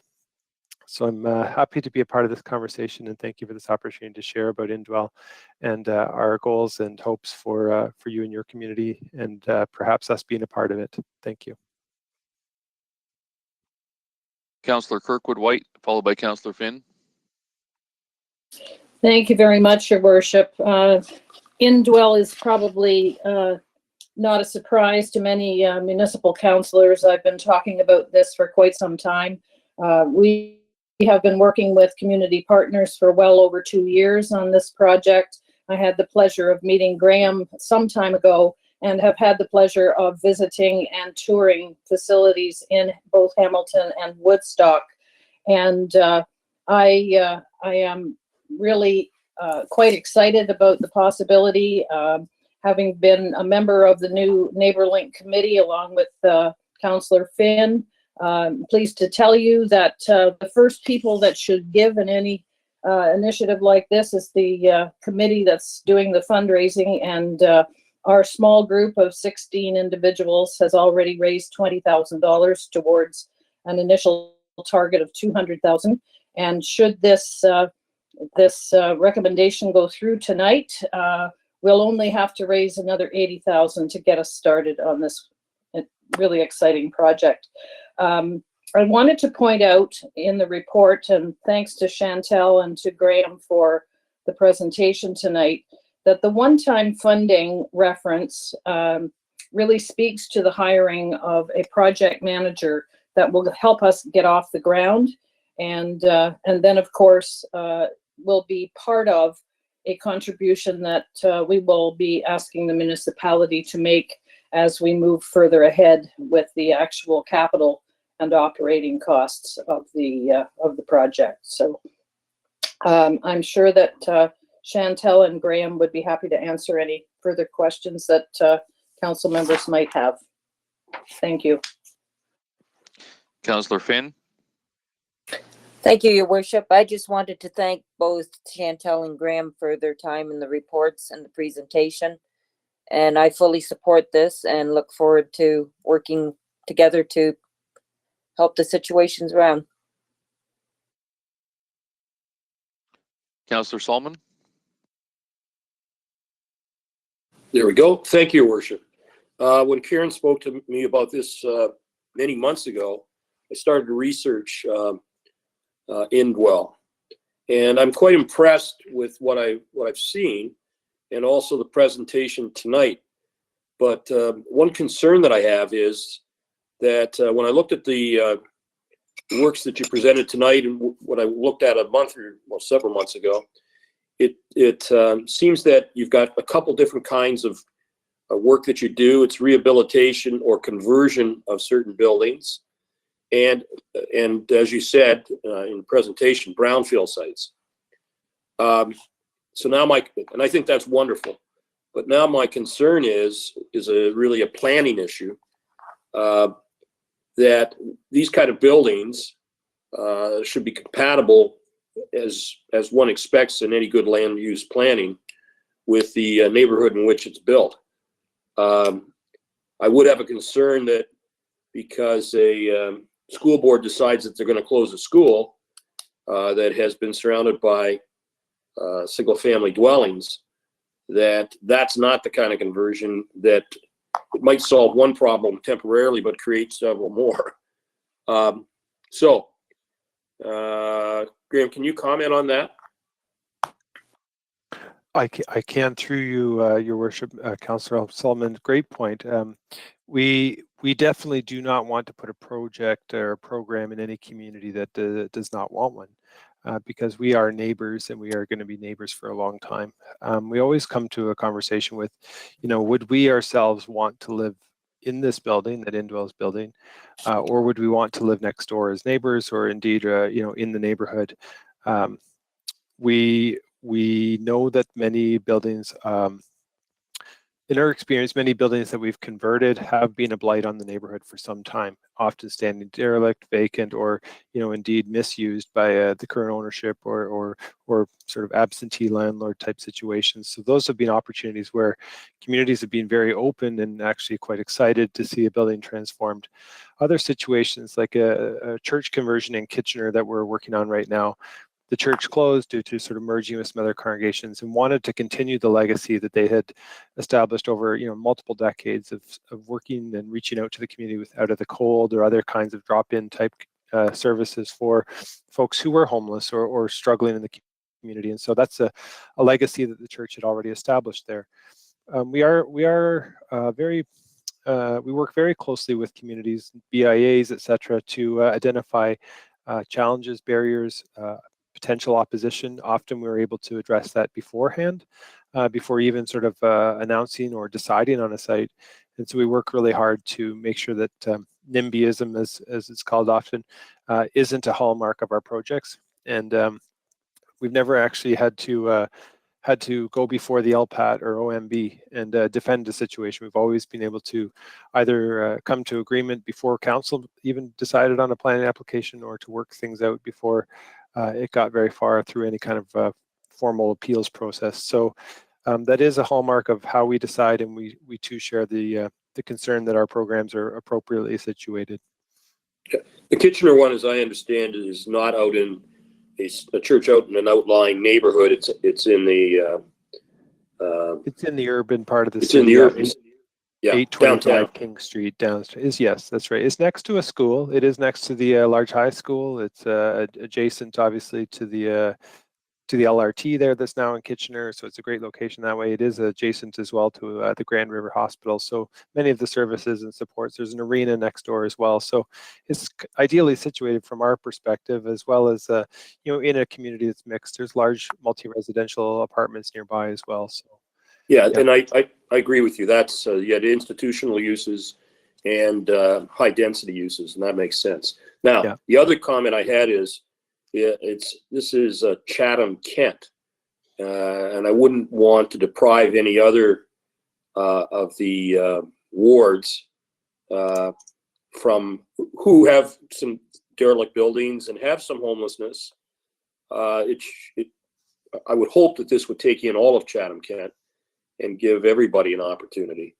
And I tend to view it as Chatham-Kent, not various wards. So I hope that this will be an opportunity for all of Chatham-Kent, not simply Chatham. Mm-hmm. If I may, through you, Mr. Mayor, I just want to say we would too view it as a response to the homelessness and to the needs throughout the whole region, Chatham-Kent. We know that crosses municipal boundaries as well as even provincial riding boundaries. And so there's a need and an opportunity to actually put services where they actually are. And rather than, concentrating all of the supportive housing potentially in one city or one municipality, there is real value to, and I know we've already discussed that with social services and the team there, as well as the NeighborLink group around, what are the community needs in other larger municipalities potentially throughout Chatham-Kent, and so that would be a part of an ongoing regional conversation.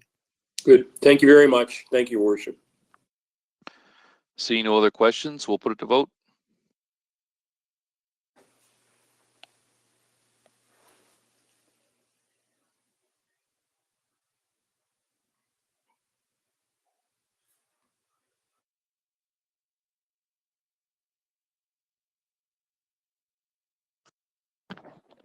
All votes are in.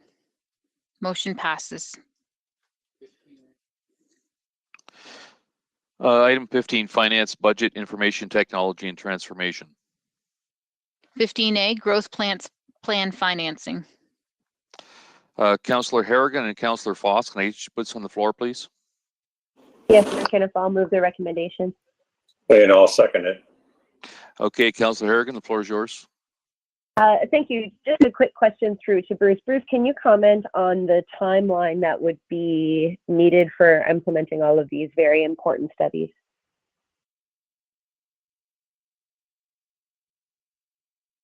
Yes, Bruce McAllister here, General Manager, Community Development, Your Worship. It is very quickly, to get started on the studies we anticipate and the 2 servicing studies that are noted there. I've consulted with our folks in IES as well. We figure probably around May would be the time we envision that the studies could be started. It'll take, approximately 5 months to do the RFP preparation, actually posting for a month to give consultants time to review, and then an additional 4 to 6 weeks for the proposal to be reviewed, and then obviously a report to council to award the work. The official plan review would, follow along a similar process in terms of developing in terms of reference an RFP over the next several months, probably start up in late spring, early summer of 2021. And certainly those servicing studies that are noted there will provide background for future land use considerations as part of the official plan review. Wonderful, thank you. Looking forward to seeing these surveys as we go through the process to understand what our growth opportunities are in CK. Okay, seeing no other questions, we'll put it to vote.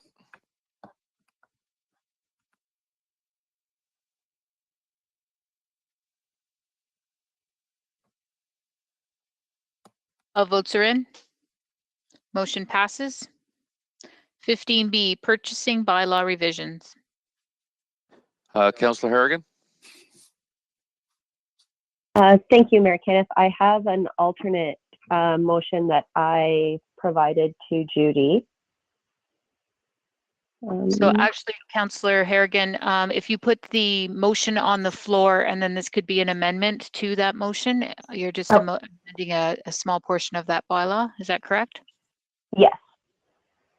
So what I Okay, would Councillor. do is, as Judy had mentioned, so I will put forward the recommendations around the bylaw with a note to amend, as the next slide shows, the with a note that the EMT, CAO, and council levels remain unchanged from the previous bylaw.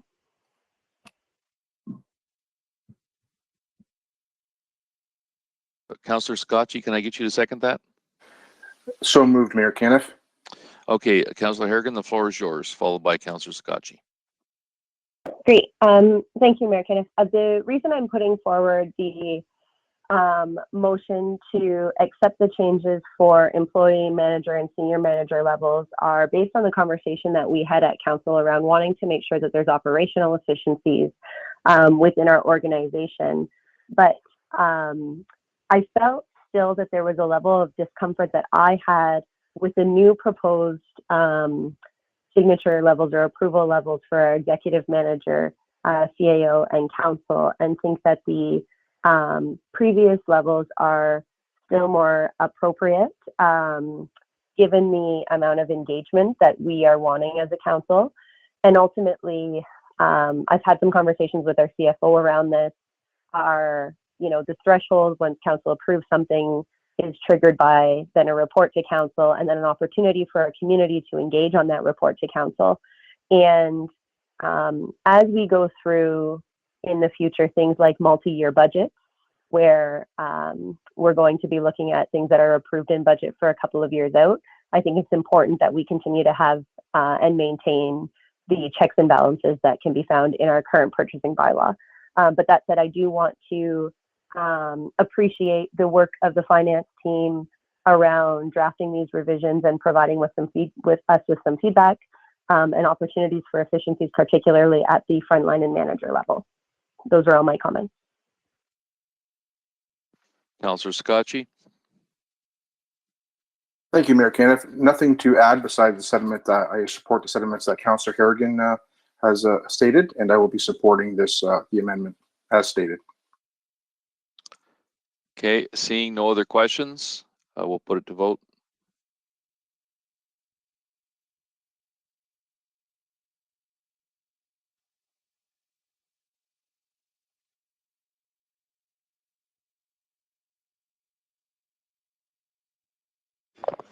So note, council, that you are voting on the repealing of the initial bylaw and then supporting the bylaw that's in the report with the amendments that Councillor Harrigan added. Thank you.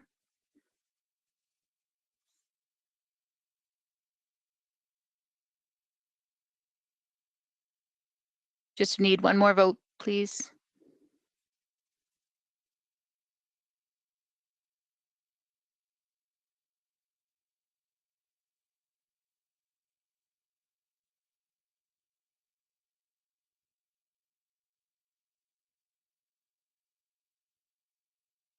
All votes are in. Motion passes. Moving on to 15C, October 2020 budget variance forecast. Councillor Harrigan and Councillor B. McGregor, can I get you please on the floor, please?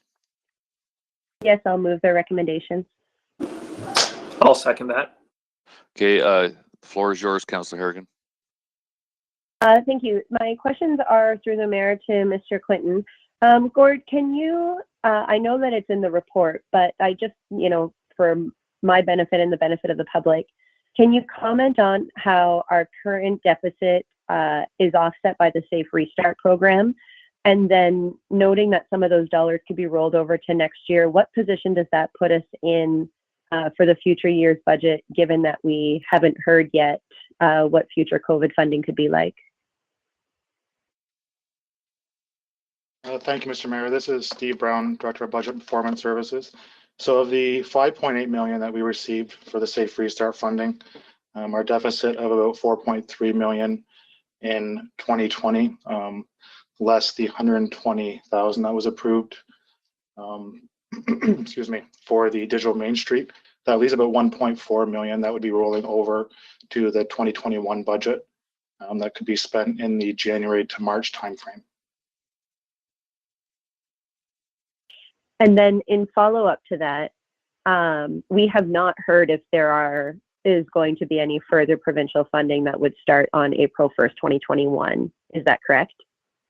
As of this point, there's been no announcements of any funding beyond the current Safe Restart funding that we received in 2020. Thank you. And I believe this question may be through to our CAO or other EMT members. I'm just wondering if conversations have started within departments about how we may need to be operating within what I will call the new normal, given we know the vaccination rollout timing is still uncertain and what the future holds in terms of normal operations for 2021. We don't know that yet, but have staff started thinking about what it may cost to operate in these new times if we are given less provincial support? Hi, it's Gord, Chief Financial Officer. I'll start off, and if any others have comments, please add. So what we've done with the 2021 budget is in a way treat it like a normal budget year, in that we're not asking for tax dollars to fund losses. For example, in arena revenues, if we take that example, we're not going to budget for those reductions. We do know we have that amount that Steve just said, the 1.4 million to start off the year, to that will handle some of those deficits early on. And there is no crystal ball. We don't know the right answer, but perhaps arenas and hockey, for again, an example, are somewhat back to normal, although there might still be some restrictions next fall. Perhaps it's with some level of vaccinations that we can have a normal fall, perhaps. We really don't know. And I think that's what the province is saying too. They really don't know. They don't want to promise too early that they're going to help us out. But just transit alone, when you understand that transit operations across the province will be several billions of dollars of losses, even if it's just for the first half of the year. So there's been no announcements. The province has said that their budget, they're trying to get it back on track again this year to have a budget in late March or very early April. I expect that's when we'll actually hear announcements of if we are going to get additional funding, and if we don't, some of these COVID impacts might be a mid-year to end-year reports back to council on how we're going to cover deficits if we do not receive that provincial bailout. Great. Thank you very much, Gordon. Thanks, Steve, for your comments. I think at this point, all we can do is continue to monitor. So I appreciate this report. Your Worship, it's Don Schropp, the CEO. Just a couple of additional comments in addition to Gord's. I think the administration had worked with council very closely to forecast the potential financial shortfalls due to COVID. We were back in front of council at the end of April, in April last year, and the forecast that we had, I think, was quite accurate. And given the type of support that we received from the provincial government, we actually were able to have approximately $1 million surplus that can, provide some sort of a foundational start for any shortfalls we might see for next year. But I think the real trick is going to be we were able to forecast our cost very well.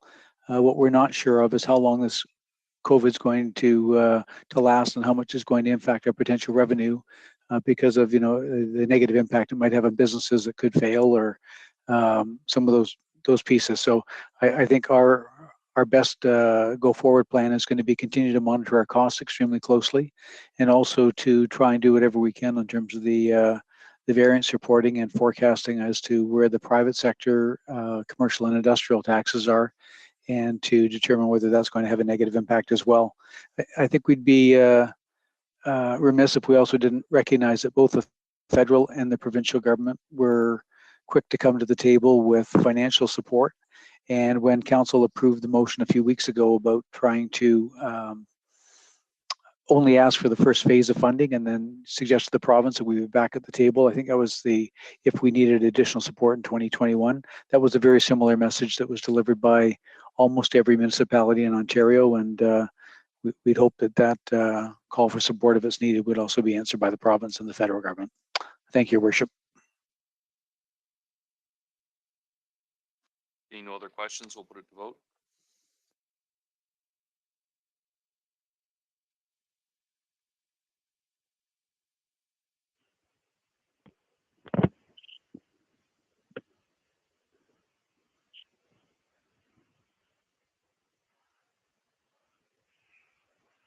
One more vote, please, council.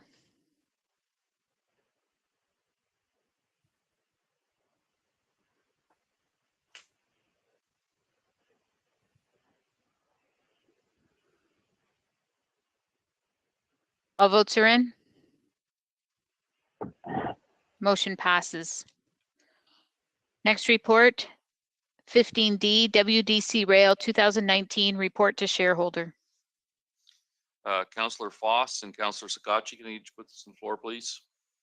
Thank you, Your Worship. I'm pleased to move the motion. Please a second, Mayor Caniff. Okay, Councillor Sakachi, the floor is yours.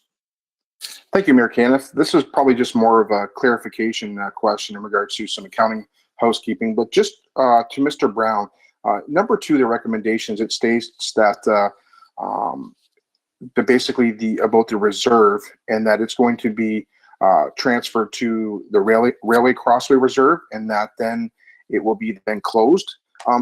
It could be in this report. I'm just having a hard time grasping at where is that those funds going to be placed after that reserve is closed. Thank you, Mr. Mayor. This is Steve Brown, Director of Budget and Performance Services.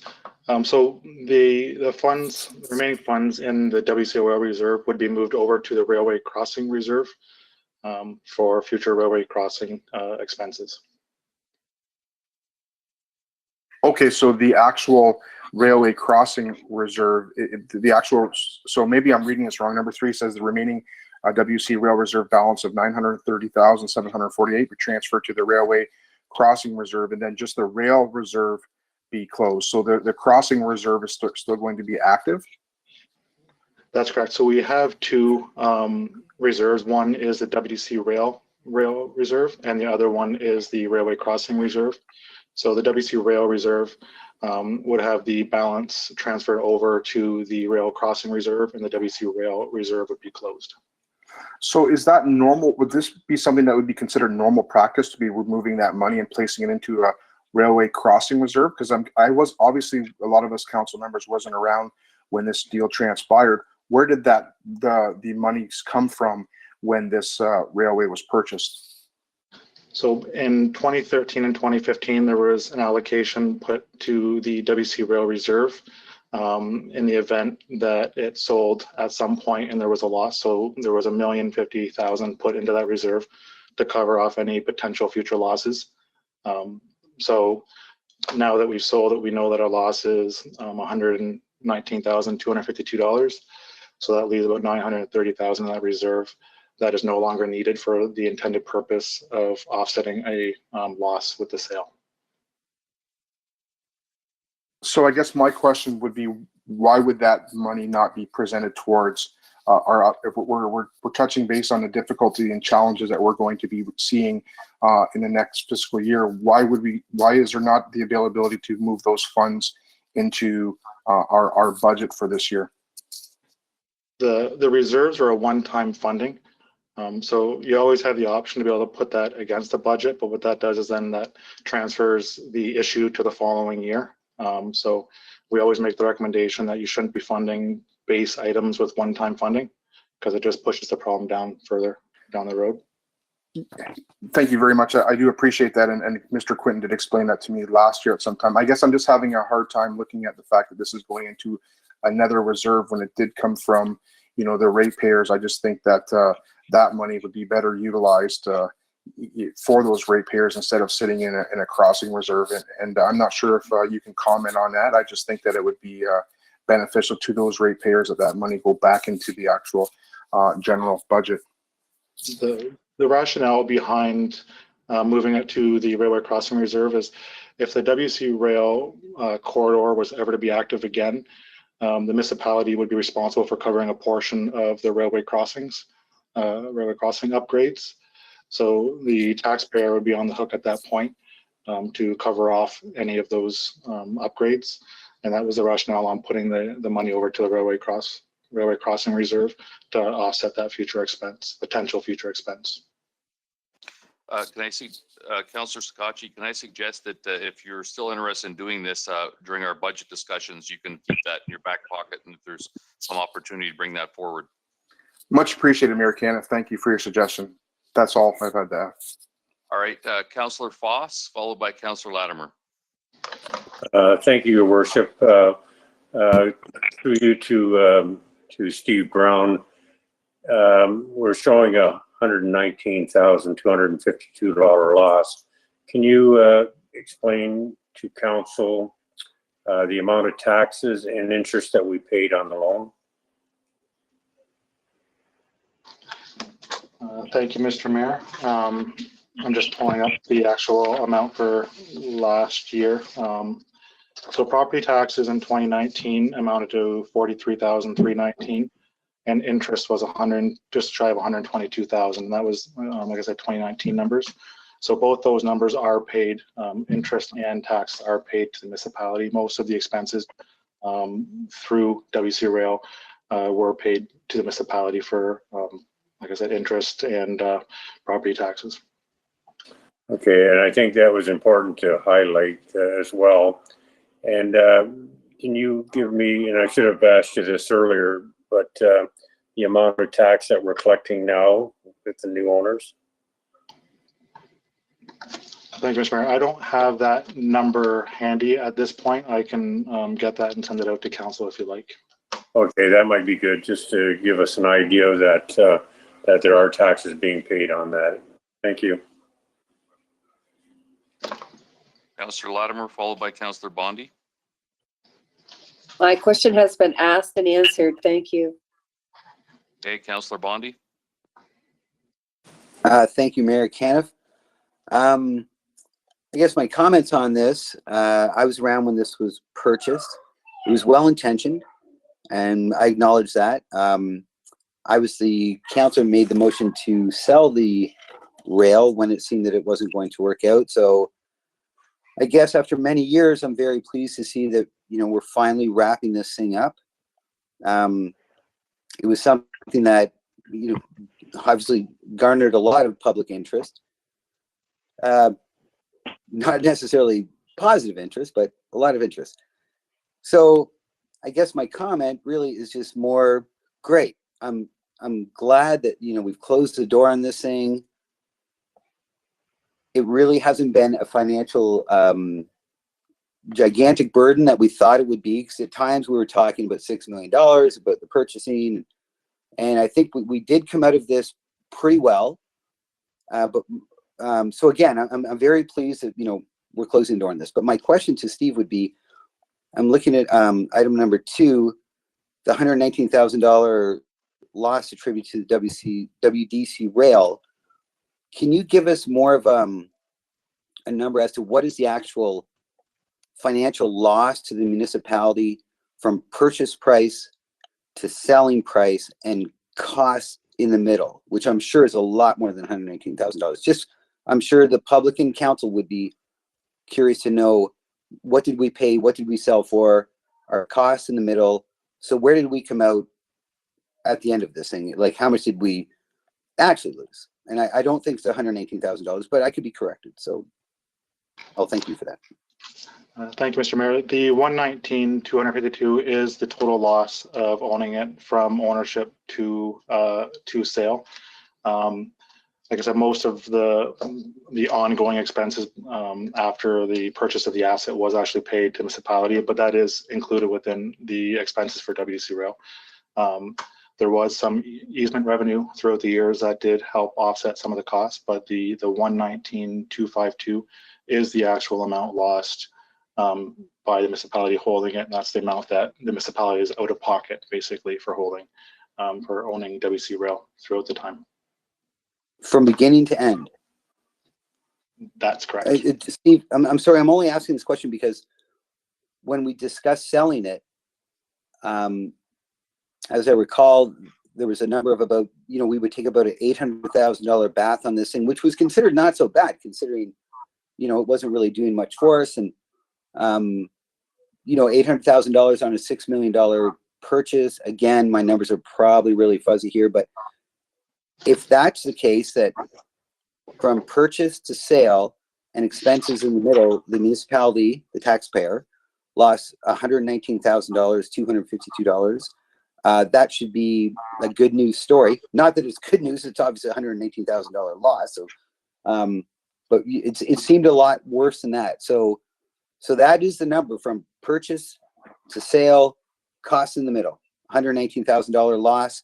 Mind you, we didn't get anything for $119,000, but could have been a whole lot worse. So that's it. That's our bottom line of our loss. That's correct. When 800,000 was talked about previously, there was different sale prices that were talked about, but based on the sale price that we received, the 119,252 is the actual loss to the municipality. That's correct. Well, thank you very much, Steve. It's not good news, but it could have been a lot worse. So thank you very much. I appreciate it. Thank you.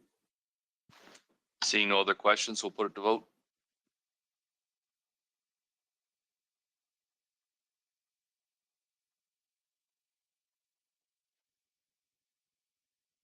All votes are in.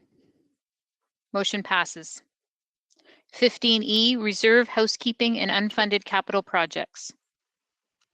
Councillor B. McGregor and Councillor Wright, can I get you to put this on the floor, please? I'll put it on the floor and have some comments. Thank you. I'll second it, John. Okay, Councillor B. McGregor, the floor is yours. Yeah, thank you, Mayor Caniff. Appreciate that. This is a pragmatic way of redistributing these funds to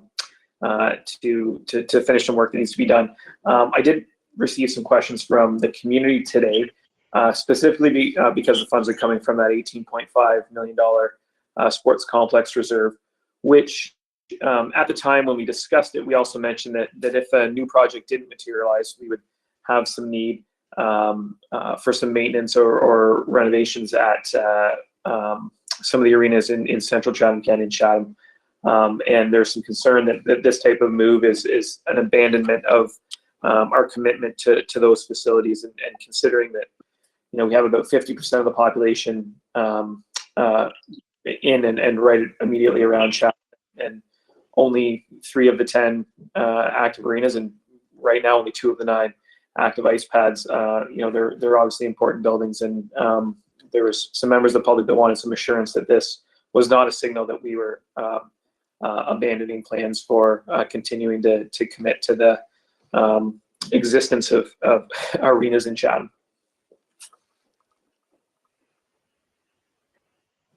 Hi, it's Gord Quinton, Chief Finance Officer. I can respond to your question. Thanks, Mayor Caniff.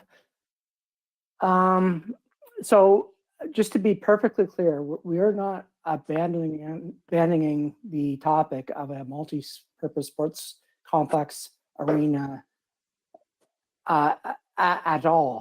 It is just the current realities that this council has directed us not to apply for upper level grant funding. We didn't get it, and we don't see short-term prospects in the next 12 months where there'll be another application window. If there was another chance can come along, EMP will be supporting that council in that application, and we would try again. The issue here today is this was put aside for a maybe thing that we thought there was actually a pretty good shot of us getting. It fell through, but right now we actually have out-of-pocket commitments on 3 projects that council has approved that up until this point was not funded, being the Chatham Public Works Garage commitment, backbone fiber commitment, and the disaster mitigation matching funds commitment, where we've committed to spending $26 million of municipal funds over a 10-year period, and we have about 8 more years to go on that one. So these needed funding right away. That's why we're recommending the change, so that we didn't have to add these items as 2021 budget items and affect the and have to increase taxes to pay for these items. If another window of application comes along and we apply and are successful, we will very quickly mobilize to see what other reserves can be looked at, and the debenturing options to fund our 30% or 1/3 of the project, depending on how the grants go. Thank you. Yeah, and appreciate the response. And certainly I think that this is the right thing to do. And it's just, I think, an important message for some of those user groups that have been following this topic, that it's not like we said, not an abandonment of those arenas or of a future project, but really just a pragmatic approach to meet some of our current needs and commitments. Appreciate the response, Gord. Mr. Mayor, if I could add as well that it's unfortunate we didn't get the funding. It's Thomas Kelly, General Manager of IES. It's unfortunate we didn't get the funding because the replacement of Memorial in Erickson is really due for us, especially Memorial. And as a result, what it means is that we're going to continue to invest to keep those operations going. One could argue that a major investment is required, especially in Memorial right now, but based on potential funding that we hope will reoccur for at least the next year or two, we're going to just try to keep that operation going. So that's going to be our strategy with the current Chatham-based facilities. Thank you. Thank you. And yeah, I appreciate that. And certainly that's not, we're not even having a debate tonight on the future of arenas, but I think it's just important that some of those user groups understand what the next steps forwards are. Thank you.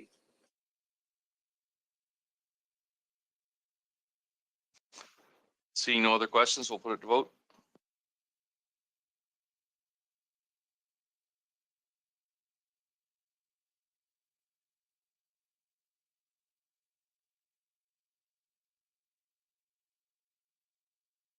All votes are in. Motion passes.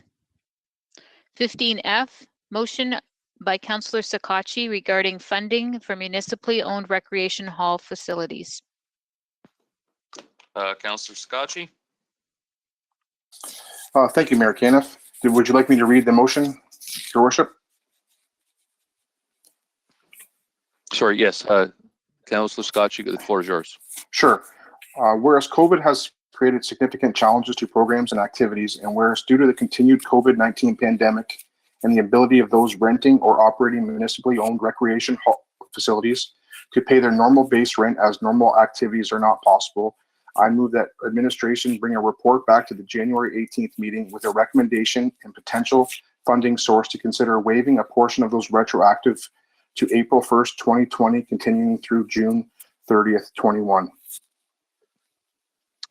Can I get a seconder for that?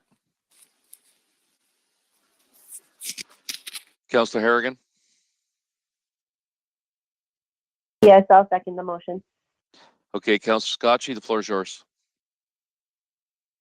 Thank you, Mayor Caniff. Just to provide council with a little bit of details before we have this the vote, I didn't want to include it into consent just because I've had some questions in regards to the actual motion. Just in brief conversation, just by chance, I was speaking to a valuable member of the Wish Center team, and you know, I don't have to go into the details in regards to the immense benefits that programs and facilities like the Risk Center brings to our community at a significantly reduced cost than we would be able to provide them in. That conversation kind of enlightened me on some items that may have fell through the cracks, so to speak. Upon the restrictions, facilities like the Wish Center were obviously had to close, and their rent portion was deferred. However, you know, with them not being able to operate and receive any funds, they obviously have, you know, occurred a lot of expenses, and a lot of the deferral, to my knowledge, has actually been occurring interest. So this motion is just asking administration to kind of look at those facilities that bring so much valuable assets to our community to ensure that we're not putting them in such a hole and such a bind that they may not be able to get themselves out of. So I just am looking for council to support this because they've always been there. Programs like this have always been there to extend their hand to the community, and sometimes we're going to have to extend our hands to ensure that they're able to facilitate and operate for quite some time. Okay, seeing no other questions, we'll put it to vote.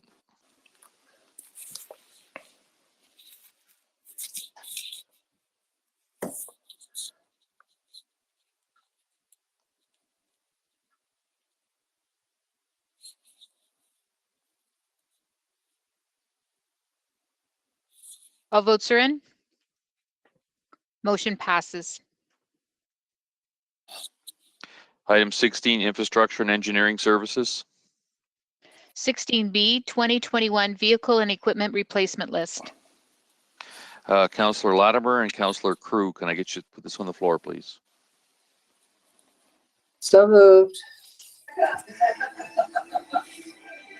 Seconded. Councillor Latimer, the floor is yours. Thank you through the mayor. I just wanted to ask or get reassurance. It says this report is usually brought forward in April following our budget, right? Or the current funding available. So it's based on the current 2020 budget levels. I see we're using reserves. I'm just wondering why we're replacing equipment that's not, or we've included equipment that's really not critical usage. So I understand the plows, I understand the fire equipment, and in fact, this equipment isn't even going to be paid for until 2022. So that's the reserves that's taken care of. But the other, like 7 pickups, and I see one is 12 years old. Okay, but 6 of them are 7 years old. I'm just wondering why we have to go ahead and we have to okay this now when we, and I just don't understand if Mr. Rankin is available or perhaps Thomas. Thank you, Mayor Caniff. This is Kevin Rankin, Manager of Fleet Services. To explain the list, yes, you're correct. The plow trucks are at the end of their life cycle, and we will be 2 years probably procuring them. In the case of the pickups, if you'll note, many of them are 7 to 8 years old, which is the life cycle on a pickup. So by the time we write the RFP, put them through the tender process, and actually get them, they will be at the end of their life cycle. for the pickups as you used as an example. Councillor Latimer, if I could add, Mr. Mayor, is that this report is very similar to what you've seen previously with our fire reports, but we went forward with a key assumption, and that is we just stuck with the 2020 budget amount. So we didn't expect the council would cut our budget in this area. We assumed that it would be maintained, though. Typically, every year we get at least an inflationary amount from council, and lately council has approved a 1% increase as well year over year. So this was really a proactive approach to say that it's such a dynamic industry right now. Delivery times are all over the map. And we wanted to make sure that we got to jump really ahead of our competitors as well, those who are also trying to acquire these vehicles, not only in price, but also in delivery. And if we didn't take this proactive move, our risk would be that we wouldn't be getting the vehicles when we needed them, and we would have operational issues at that time then. Thank you. Fair enough. I just want to remind you that this is anything but a normal year. And I think we have no idea. As Councillor Kirkwood-White said earlier, there are no sacred cows. So I didn't want to, I was just looking at this list and thinking, okay, are these absolutely necessary that we do this now? Because although you're using reserves, you're using money that you might well want to use for other purposes if in fact everyone is asked to take a reduction in their budget over the next 1 to 2 years. That's it. Seeing no other questions, we'll put it to vote.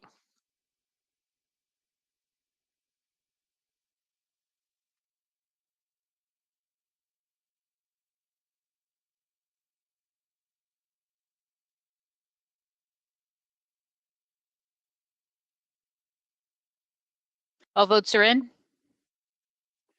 Motion passes. Item 17, community development. 17C, motion by Councillor Harrigan regarding greenhouse light emissions. Councillor Harrigan, the floor is yours. Great, thank you, Mayor Kenneth. I, Councillor Harrigan, move the following motion on greenhouse light emissions. Whereas the greenhouse industry is an important part of agriculture today and in the future in Chatham-Kent, and whereas it is important to ensure greenhouse owners are able to be successful while simultaneously promoting the existence of dark night sky in the municipality of Chatham-Kent. Therefore, be it resolved that staff return to council with a report on the subject of greenhouse light emissions. This report should include a summary of engagement with industry stakeholders, members of the public, and neighboring communities with regard to greenhouse regulations, and that this report provide recommendations with options to proactively address any potential light nuisance from greenhouses in Chatham-Kent. And for this report to return to council no later than April 1st, 2021. Councillor Kirkwood-White, can I get you to second that, please? Yes, I'll second that, and I have a couple comments. Okay, Councillor Harrigan, back to you. Great, thank you, Mayor Kenneth. So I think the motion is pretty straightforward in asking for a report about the options that we have available to us to preserve our dark night sky in Chatham-Kent, while simultaneously working with and ensuring our greenhouse industry and greenhouse owners are able to be successful in their enterprises. I do have a question for Bruce, actually. Bruce, I'm wondering if you can explain from a staff perspective what we've been seeing happening in other communities and how you think your team might engage with stakeholders, or if you already have engaged with stakeholders to make this report happen in the spring. Yes, thank you, Your Worship. Bruce McAllister here. Yeah, so we've, many are probably aware, have seen the news that, over the past couple of months, we've seen both our neighbors in Kingsville and just last week, Leamington, both passed forms of nuisance bylaws under the Municipal Act. with regard to greenhouse lighting impacts. They both had slightly different approaches just based on the allowable limits and what was put in their bylaws. Now, I understand other municipalities and, obviously potentially us, if this motion goes forward, are also reviewing the issue as well. So, based on the circumstances in those communities, the issue certainly has become much more pressing in those communities than it is in CK at this point. But I think it is now a good time to review and consider the possible options here. As the industry changes and LED technology becomes cheaper over time, I think certainly there are those opportunities for greenhouse growers to install lighting in their facilities for sure, and even on new builds as well. So, given that, we certainly want to take the time to consult with all those stakeholders, obviously the public, the greenhouse industry, and on that point, we did have a local greenhouse grower proactively reach out to us a couple weeks ago, knowing that something was probably going to come forward, but how could they participate as part of the conversation was the way we left it for sure. Obviously, we want to talk to the other municipalities, and I've already done so to some extent to understand what they've done and approaches, but also talk with other provincial agencies such as OMAFRA, Ministry of Environment, and even our Indigenous communities as well, I think is important. Thank you. Great. Thank you, Bruce. Looking forward to this passing and seeing the outcome of the good work you'll be doing. Councillor Kirkwood-White, followed by Councillor Thompson. Thank you, Your Worship. I just wanted to indicate that I will be in support of this motion. I've had several conversations with Mr. McAllister over the last 3 or 4 months. I've been reading correspondence from Simcoe, Leamington, Wheatley, Kingsville with regard to these issues, and hoping that we'll get support from council tonight. Thank you. Councillor Thompson. Thank you. I think it's a great motion. I think it is something we definitely need to look at. I'm really thankful that Councillor Harrigan is bringing this forward. I've heard complaints on and off throughout the years. I know it can affect bird migration, quality of life, and whatnot for residents too. I do have a question for Bruce, though, in regards to, and I've been reading some of the stories coming out of Leamington, and just exactly how we're going to deal with this, as it is my understanding that light and that noise, dust, and odor are all regular farm practices, and it's really outside of our jurisdiction. It's more of a provincial issue. So how do we plan on tackling this?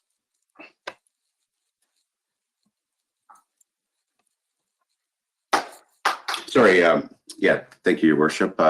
Good questions, Councillor Thompson, and I think that's part of the things I think we need to take a close look at in terms of what could potentially be challenged with these other bylaws, and what proactively can we do going forward. So I don't have all the answers to those questions right now, but I think they're certainly fair questions that need to be looked at in further detail. All right, thank you. Yeah, I'm reminded of an issue down in the Wheatley area that we discussed at PUC recently in regards to a greenhouse going in, which is really going to negatively impact the night sky in the provincial park down there and for the community of Wheatley. So looking forward to getting something back here. And I know that won't help Wheatley, as the source is actually going to be in Leamington.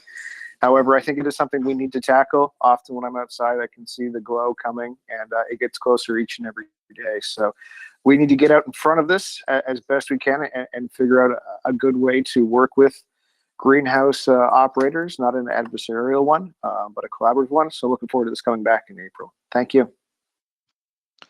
Councillor Solomon.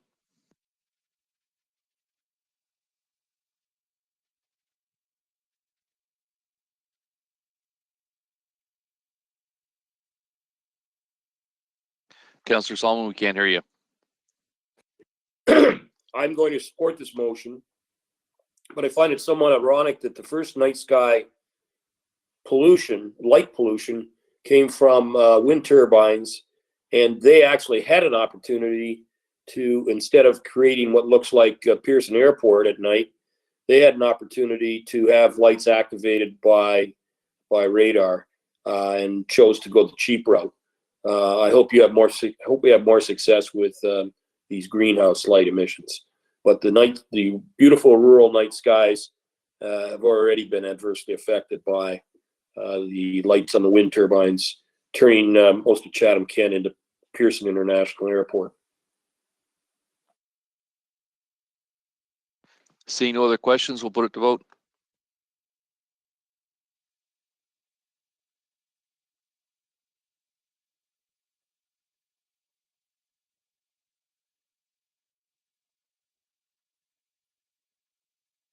All votes are in. Motion passes. Item 18, corporate services. 18A, Ontario's COVID-19 Resilience Infrastructure Stream. Councillor Latimer and Councillor McGrail, can I get you to put this on the floor, please?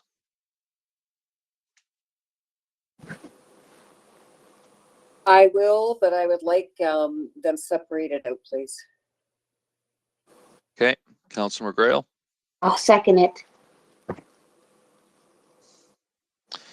Okay, Councillor Latimer, the floor is yours. Yes, a question. I'm not sure who it goes to, but I would like to know why we need a recording studio. We set up a recording studio for $20,000. And if there has been some investigation as to if there's a small business in Chatham-Kent that we could possibly partnership with to reduce or eliminate duplication of service.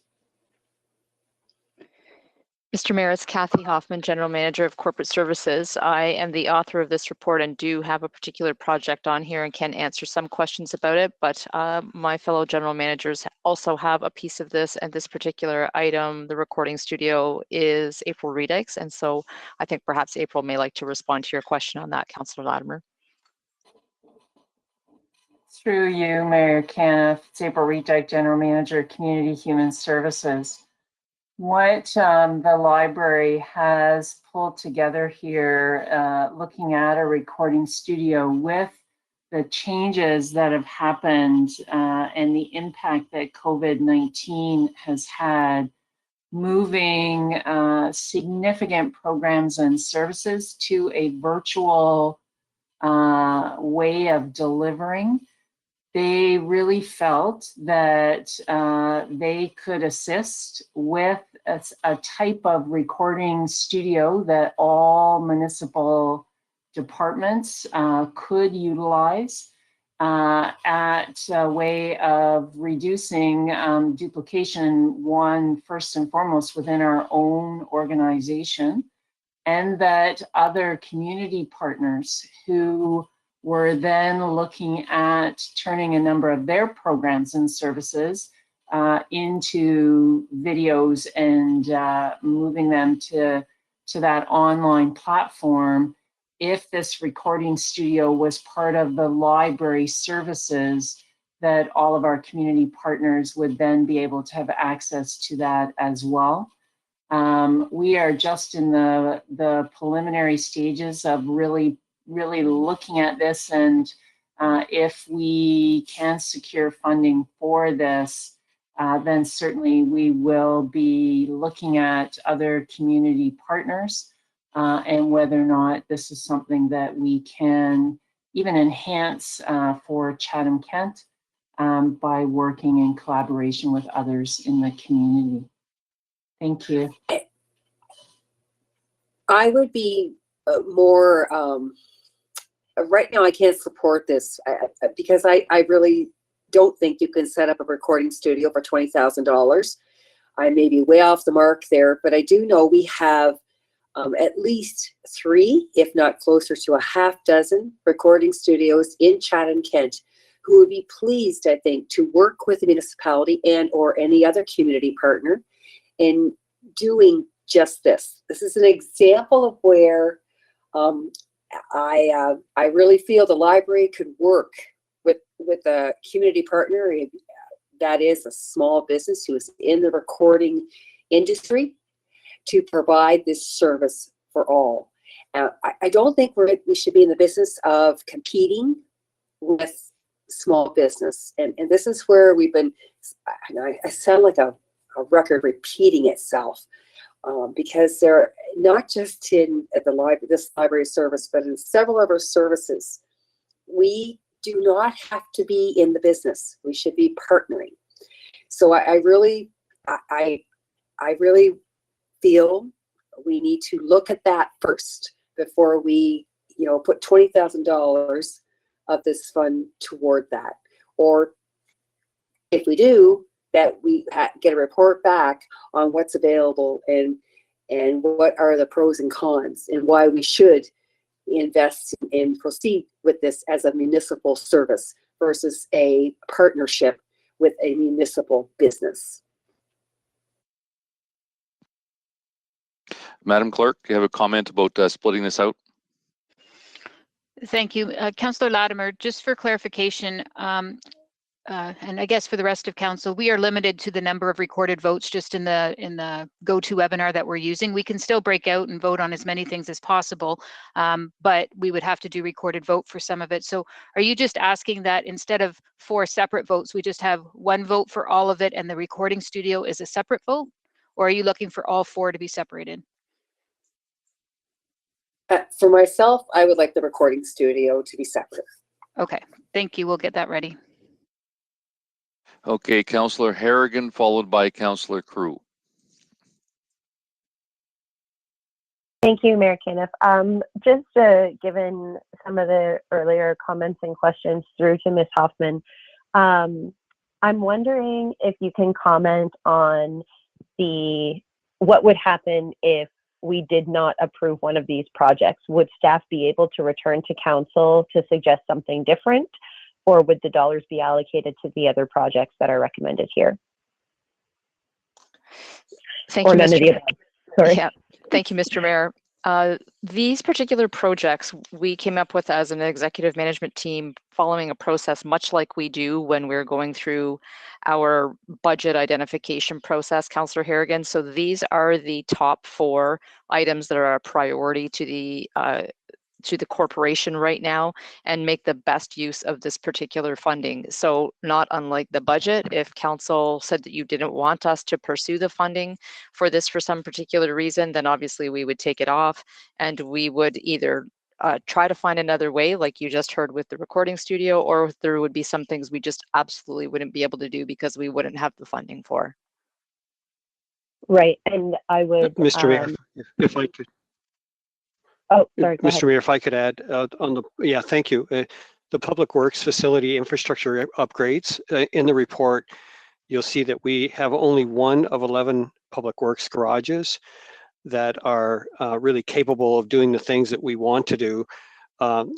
My portion of this was what was left over after, and we are not going to be able to do all the garages. So I'd certainly have to confer with my colleagues on this, but we could, as a result, we're not getting enough funds for all of our Public Works garages. We could easily use additional funding for that under the same category, if that helps. Thank you. Thank you. Both of your comments are helpful. I did want to, I really appreciate Councillor Latimer's comments about supporting small businesses. I did want to note a couple of things that I picked up about this funding. The first being that it is infrastructure stream, so likely needs to be on projects that include things is often the kind of translation for myself when I think about infrastructure. That's how I translate it in my mind. So maybe we can purchase a recording studio or set up the project for a recording studio, but we may not be able to use those monies to spend, for example. So these are dollars that we have to build. And I also wanted to note that on page 3 of the report, on the recording studio, it notes that when not in use by staff, the room and equipment could be made available to Chatham-Kent residents. And this is this bookable free to use service reminds me in some ways of the 3D printer projects that the library has, where yes, it's absolutely possible that as a municipality, we could support 3D printing companies in the projects that we may have for use of that highly technical service. the truth is the average resident in Chatham-Kent likely wouldn't have the same access. So by bringing the recording studio into the library, we're actually making it universally accessible to the larger community. So this is a project that I'm very excited to support. I will be supporting all of them, but I just did want to note that I did some background research on the resilience infrastructure stream and noted that active transportation projects were some of the eligible funding buckets where it could be assigned to. And I think that maybe just some feedback for moving forward, our active transportation budget is relatively limited in CK, and with COVID, getting outside and enjoying forms of active transportation for recreation or for transport is certainly something that we need to be thinking about more as a community. So I would just kind of put that plug in for future opportunities of this nature, but I'll be supporting these recommendations. Thank you. Councillor Crew, followed by Councillor Kirkwood-White. Thank you, Mayor Caniff. I echo exactly what Councillor Harrigan said, and the recording studio, that was one of the things I thought, well, this is really great. It's something that the community can use, and I think that this is what we were talking about earlier, thinking outside the box. And then when you do, we're criticized. I think we need to keep, this is a grant, and if we can get it, I think that this is a good thing for our community, for our staff, for our community when it's not in use. And I don't think that this is taking away from any one of the recording facilities in our community. I think that this will help learn about recording and whatever you need, but I'm going to support it for all the reasons that Councillor Harrigan said. Councillor Kirkwood-White, followed by Councillor Thompson. Thank you, Your Worship. I think my comments and questions have been answered. Thank you very much. Councillor Thompson, and the last comments by Councillor Latimer. Thank you. I think I share a lot of the same concerns that Councillor Latimer does in regards to this recording studio. So since we're going to talk about it, I would like to know exactly what the plan is for the recording studio. What is the money going to buy us?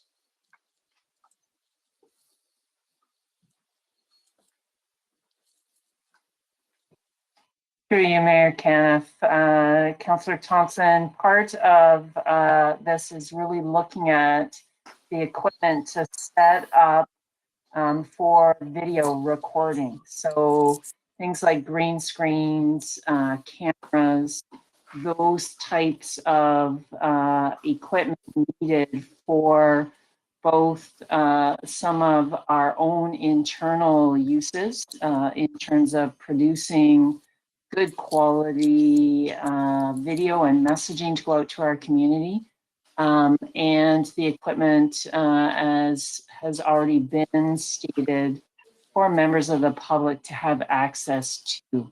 So I do not feel that it is in competition with any of the music recording studios that we have in CK. It's not intended for that purpose. So it is really an area to set up to do shows that are becoming such a part of our social media and moving messaging forward. Okay. Again, I struggle because what you've just described to me is a 2 or 3 year course in a community college to learn how to properly use this equipment. Who's going to be trained, and how are we going to cover the cost of training for this equipment?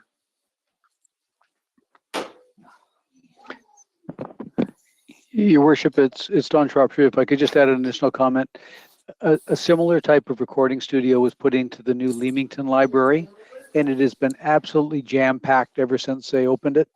It was actually one of our part-time staff that went over and set it up. There have been young adults and teenagers and kids over the age of 12 in there almost nonstop. They have been teaching themselves how to use it. They've had a little bit of coaching, but it's been really an exploration and learning nonstop, and it has been wildly popular. So I think it's like saying, who's going to teach kids how to use computers? often they're out and about and learning and exploring with it, and they have a pretty strong facility to be able to use the equipment and develop it. So a lot of that self-taught as well, but it has been very successful from what we've seen in Leamington. Thank you.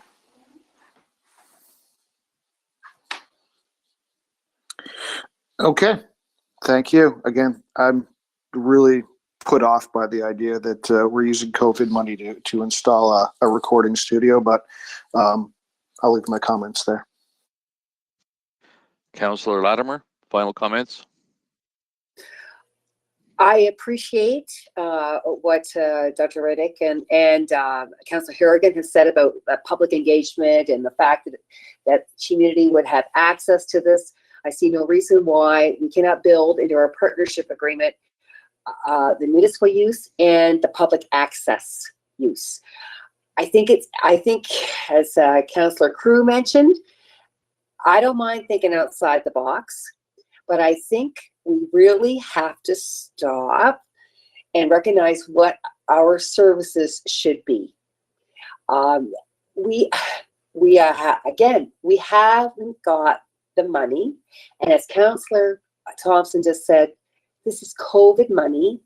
I don't know that it should be going for a recording studio. I'm not opposed to it. I think it's a great idea. I love the one up in KW Library. And I'm glad to hear the Leamington one is well used. I have no reason to believe that if we set up a studio using the services of a small business here in Chatham-Kent, perhaps within our library confines, that it would not be used as well or more than down in Leamington or up at KW. I just don't, and if you could tell me that that $20,000 will be put towards giving that to that small business to do this, I might be more inclined, but I don't think we have to run a recording studio.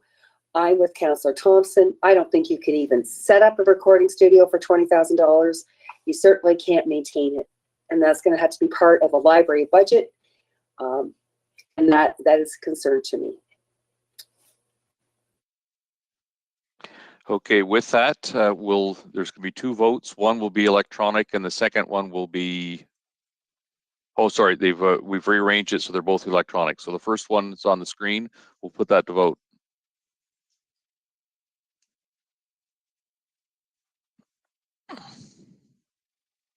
To clarify, this vote is for specifically the studio.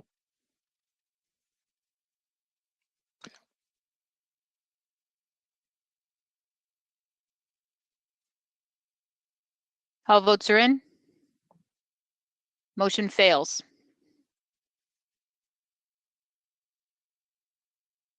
Now the second part will be the remaining 3 bullets.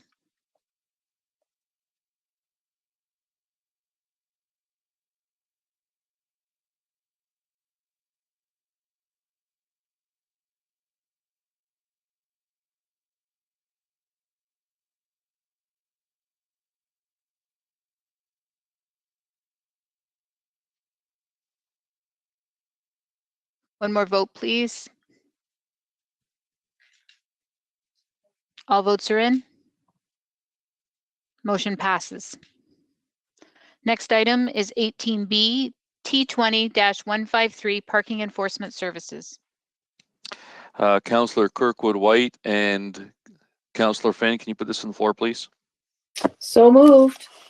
Seconded. Councillor Kirkwood White, the floor is yours. Yes, thank you very much, Your Worship. I'm looking at the budget for this particular service that is provided, and could somebody please explain to me how many full-time equivalents or part-time equivalents do these people live here? They're hired out of Toronto. How does it work? How do 2 people cover two big communities within Chatham-Kent? Thank you, Your Worship. It's Kathy Hoffman speaking. I have invited Leanne Seagren-Swayze, our Director of Customer Service, to join us this evening for this particular report. She has been a part of this report and works closely with Neptune and is available to answer a couple of your questions now. Thank you. Thank you, Kathy, and your worship. This is Leanne Seegren-Swayze, Director of Customer Service. So your first question, I'm just going to try to divide that out here.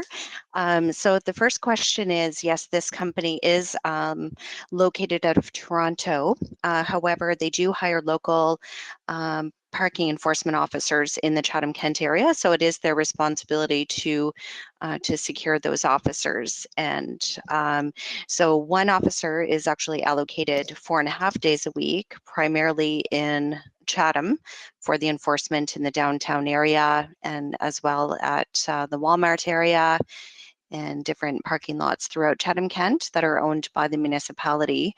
And then we also have a second officer that is he is allocated to the Wallaceburg area for 2.5 days a week. So it's also their responsibility to ensure that there's a supervisor in Chatham, which is also one of those 2 officers. And then it's also their responsibility to ensure backup officers are available in the event that an officer is unable to attend work. Okay. If I may, I understand that the contract also provides for the collection of meter revenue and maintenance for the meters.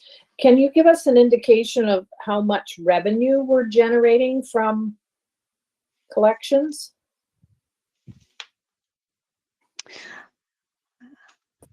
So the funding for this particular service not only comes from the meters, it does also come from the sales of parking permits in the municipal lots and also the parking ticket revenue that is generated from the tickets that are issued by the officers.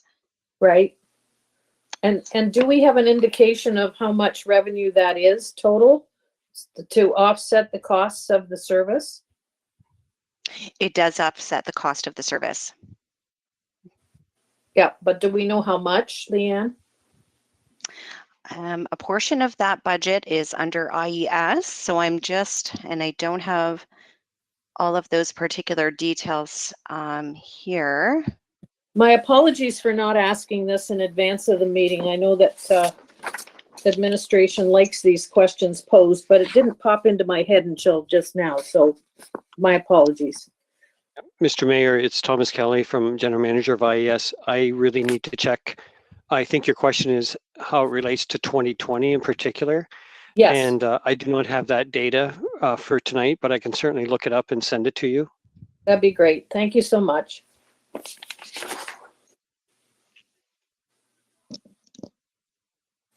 Now, I was just looking at the labor and mileage costs of 65,000 roughly each year and thinking, how many bodies do we get out of that?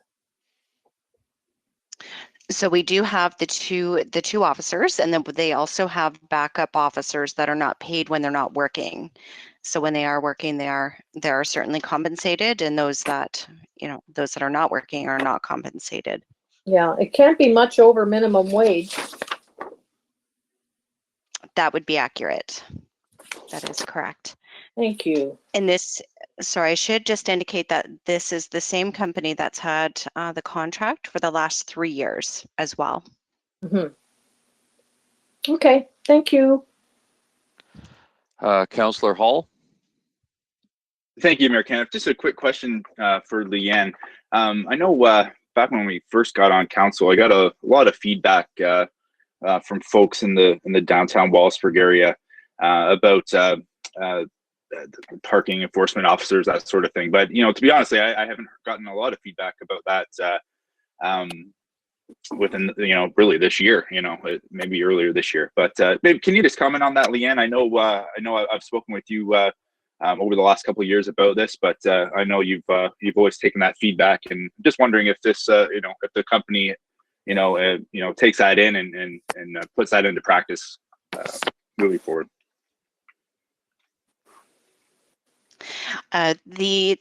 Thank you, Your Worship. The last contract, so when we did implement this new company with the contract 3 years ago, they were very efficient when they began the enforcement in both Wallaceburg and Chatham. So they, both communities were certainly familiar with parking enforcement. However, Neptune was very efficient with issuing the parking tickets.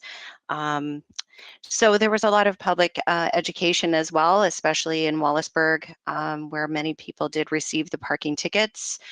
They weren't familiar with parking limitations on the streets and parking permit requirements, hadn't noticed signs, those types of situations. But over a period of time, it was a painful adjustment for a while, but we certainly feel that we've made some significant progress, and many less tickets, we could say, have been issued in that area in 2020 in comparison to 2019. Excellent. Thank you very much, Leanne. I think I was one of those folks that got a ticket and I questioned it at one point, and you were very good with providing that feedback to me. And I'm glad to hear that others are learning as well. So thank you very much. Thank you, Mayor Kenneth. You're welcome. Seeing no other questions, we'll put it to vote.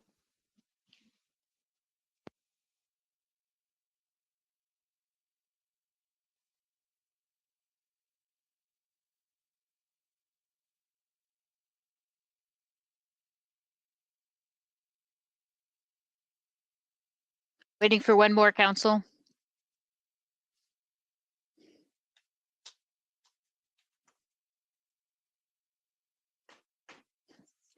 All votes are in. Motion passes. Well, we're entering the final stretch now. Over to notices of motion, and I understand Councillor Sakachi has one.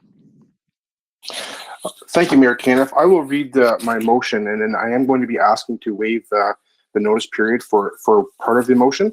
So whereas COVID has created an ever-changing landscape, and whereas public health for the safety and well-being of the community has restricted utilization to non-CK residents, and whereas CK border communities have integrated users and programs, be it resolved that 1, administration be provided the latitude to reduce ICE rental rates to user groups experiencing a drop in significant membership during the COVID gray restrictions to a maximum of 20%. This only being applied to user groups that have had a recent impact with the latest guidelines and until those guidelines are in place.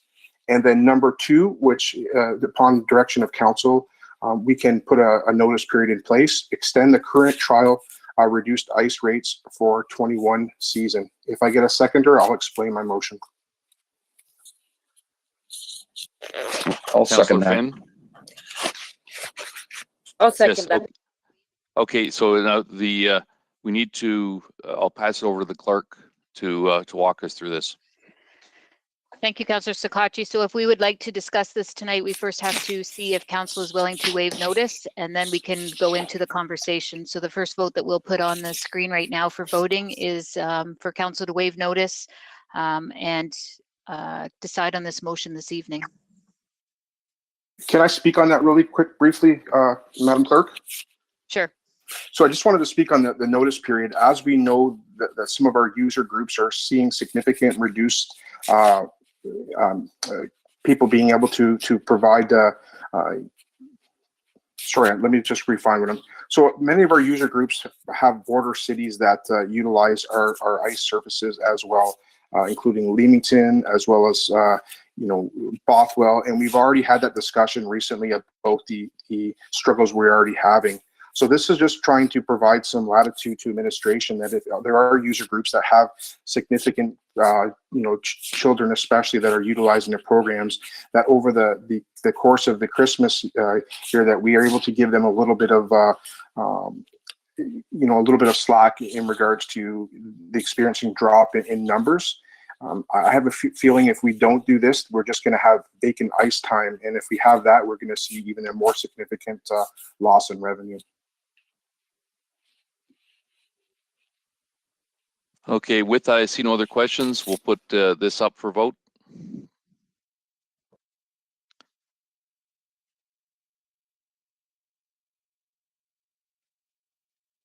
So council, right now we're voting on the waiving of notice, and we require 2/3.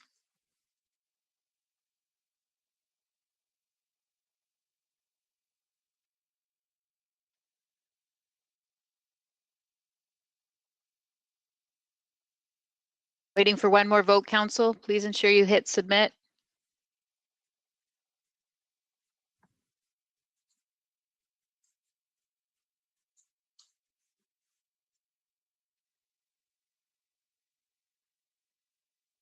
Council, we're still missing one vote. We require everybody to vote, please.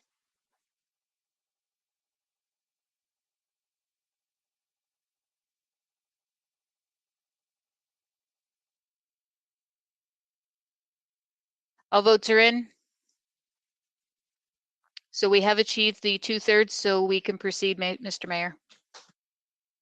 All right, Councillor Scotchy. So you're putting your motion. Can I get a, Councillor Harrigan, can you second this, please? Yes, Mayor Caniff, and then I have some questions as well. Okay, just to start with, when I read number 2, maybe I'll confirm with the clerk. Extend the current trial reduced ice rates for 2021. I believe that's what stands right now, that we need a motion to actually to not do a second year because we approved a 2-year previously. Can you help explain that?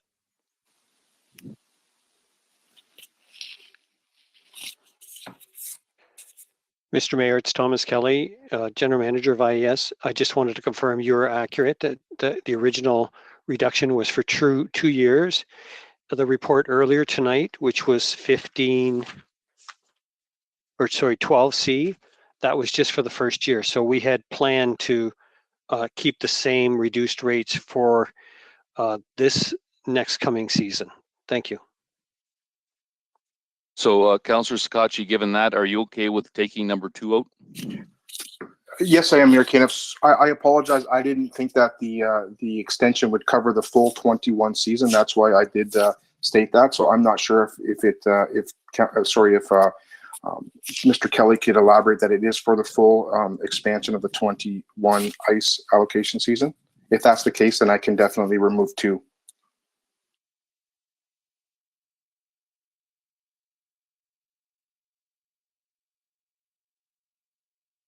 Mr. Kelly? Thank you, Mayor Caniff. So I'm looking at report 12C again. So the statement is for a 2-year trial period beginning September 2019. So that would be, the first year would be September of 2020. This would take us, the current motion, to September 2021. And if Council would like to extend it another year, this would take us out to 2022. So right now, the authorized approval is out through to September 2021. Thank you, Mayor Caniff. For clarification, the extension was only just granting it from September to December, because that's how I read it as well, that it would be expiring in September. Just looking for that extension to be instead of September to December before we go back and look at this, because obviously with COVID, we're not able to have a good parameter of what's taking place this year. So just looking, hopefully there's some normality then. So I'm just looking for September to December being added on to the original trial aspects.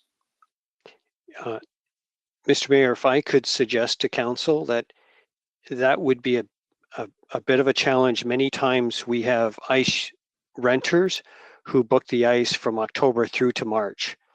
So that will present some challenges for us administratively. If Councillor Scotchy, would you consider extending that to say April 1st would be much easier for us from an administrative standpoint? Yes, I could do that if that would be beneficial to you, Mr. Kelly. So that would read April 1st, 2022 then? 2021, correct? No, 2022. Oh, sorry, yes, you're correct. Sorry, Mayor Caniff. 2022, yes. April 1, yes. 2022. All right, we'll yes. make that change. And Councillor Harrigan, you good with that amendment? Yes, Mayor Caniff. Okay, so Councillor Scotchy, the floor is yours, and then Councillor Harrigan. Thank you, Mayor Caniff. Don't want to add too much besides the fact is that I just think that the number one is something that we need to do for our community. Some of these groups are going to be majorly impacted in regards to the understood restrictions, which I completely understand. And then number two, if number two, I just think that it is I think we are doing our community a disservice if we don't have a larger amount of data to look at these. Mr. Kelly did indicate that we haven't seen a significant increase in our usage, but I think considering what's happened and what happened last year before COVID and reductions in a lot of these numbers, the fact that we didn't see a decrease, I think is a win in our community, and by our council supporting the lower ice fees. And that's pretty much all my comments on this aspect, Mayor Caniff. Thank you for the floor. I appreciate that. Councillor Harrigan, followed by Councillor Thompson. Thank you, Mayor Caniff. My question through you to Thomas is on the interpretation on this direction. I'm just looking for confirmation, because when I read this motion, I see that it's very much within a certain parameter and framework. So it's within where user groups, for me, can demonstrate that there's been an experience of drop of membership because of the COVID restrictions, and then that presents them challenges. What I want to be sure that this is not doing is kind of giving a carte blanche to just reduce our ice rates further by a further 20%. Like I think it should be done without precedent, and it being very time-based, so that people understand we recognize the hardship that it provides, that our public health restrictions do provide to our community groups, but also we need to also recognize that our ice rates are competitive now, and so to further drop them is likely unproductive for us. So Thomas, can you comment on your understanding of how this would be enacted? So my understanding is that, and this is actually included in the report in attachment C, that 12C that I talked about, attachment C, we have 4 rates essentially: minor rate, non-prime, prime rate, and discounted ice. So I believe that this would apply primarily to the 3, which would be the minor rate at 152 and the non-prime, they're both 152 per hour. And the third is the prime rate at 173. So if I had a particular prime rate user, say for example that he had his ice was booked for 10 people, and because of the COVID gig gray restriction, he now only can have 8 because 2 stay home because they're staying in the gray area, I would be allowed to reduce his rate by 20%. That's the way I interpret this. Is that correct? That's the same page that I was on, so I just wanted to ensure that I was understanding it in the same way that staff were. Thank you. Councillor Thompson. Thank you very much. We just had a motion recently tonight in regards to basically unintended consequences of municipal council decisions and their impacts to budgets. I'm curious as to if we could back of the napkin real quickly the impact to our budget with this motion.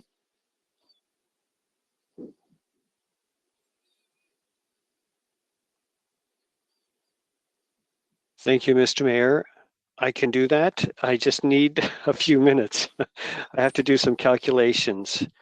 It's Thomas again, and I could come up with an estimate.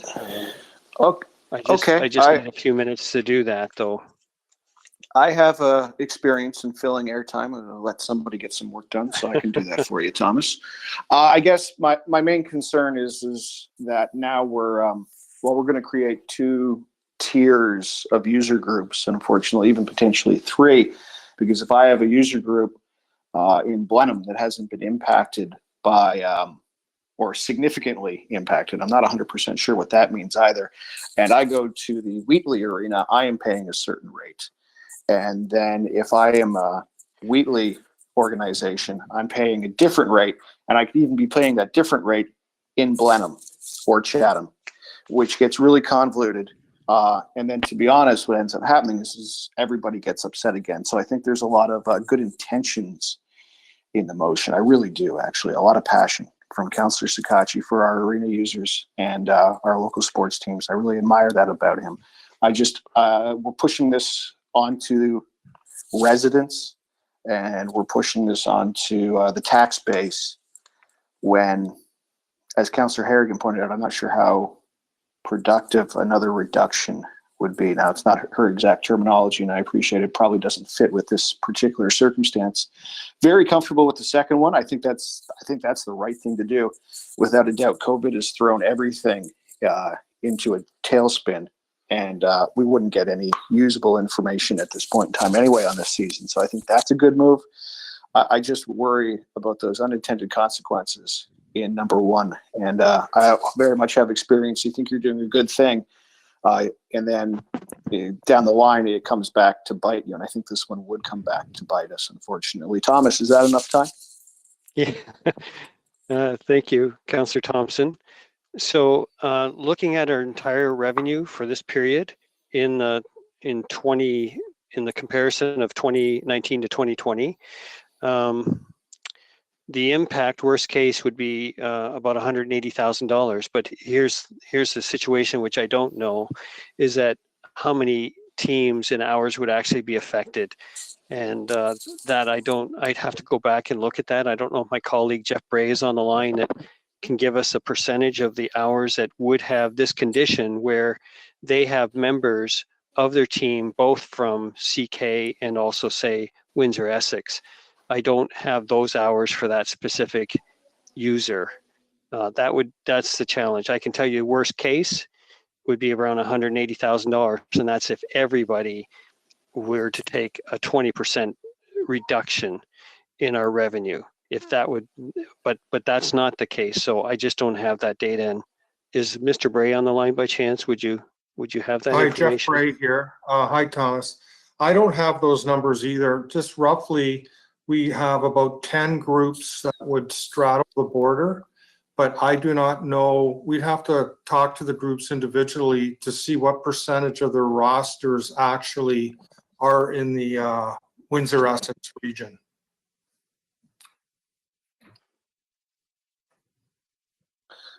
Okay. I mean, from my perspective, I just don't have enough information really as to the budget impacts of what a motion like this could do, how long this could last, obviously, and it could certainly change as other areas potentially head into gray, and it could all be a moot point. We could move into gray rather quickly too. I just don't know. So, Mr. Mayor, yes. If I could suggest something, and that is, if you could give us some time, we could, right now, we've told all the user groups, at this time, this may be a motion by council that we reduce it because you have less people attending, but we have not made any promises whatsoever. We have offered everyone their money back if they can no longer attend. So if you would allow us to put together the data for the next meeting in January, we could tell those user groups that we'll have a decision in January whether or not there might be some options, and then we'll be able to quantify exactly what the input would be. And the risk is only about 3 weeks or so, maybe 4 weeks of their usage on the ice. And we could even make that retroactive if you wanted to in the motion in January. I would be comfortable making that amendment, hopefully a friendly one, but that's up to the mover and the seconder, that we discussed in January, and if passed, it would be retroactive to today's date. Councillor Sakachi. Thank you, Mayor Caniff. I can make that friendly amendment. I can assure council, even though that I'm not in the economic portion of it, that it's not going to be $180,000 ask, because not all of our user groups are going to be in this certain guideline. But I would be comfortable with that if there's the chance for them to be retroactive. My fear is, to be completely honest, is the fact that there's going to be many users that are going to be straddling on the feasibility aspects, if they can even rent ice. And what is that going to do to our numbers when we're going to have people canceling our ice and staff members in the facilities with no ice being rented? But I will make that friendly amendment if that's the wish. Councillor Harrigan, are you good with that? Yes, I am. Okay. Anything else, Councillor Thompson? That is it. I just wanted to say thank you very much to the mover and seconder for making that friendly. Okay, Councillor Oche. Thank you, Your Worship. Through you to Jeff Bray.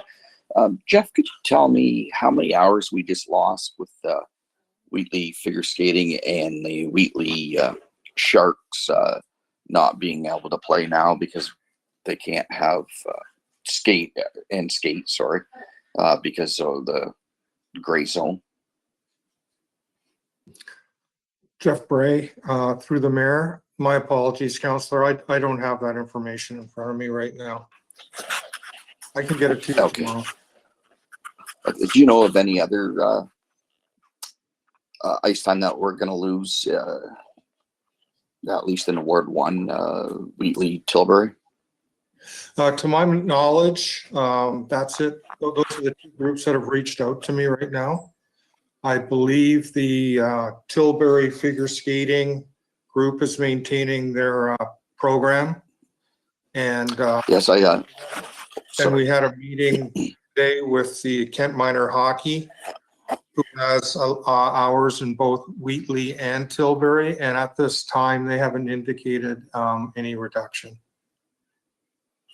Okay. I know that Tilbury figure skating is struggling. They've lost some skaters and they've lost a couple teachers as well. So I'm definitely for this. I'd rather get some money than no money at all for the ice if we're going to have it in and we're going to have somebody working. I believe all of these, the hockey team and the two figure skating clubs are both on like it's prime time, if I'm not mistaken. Is that correct?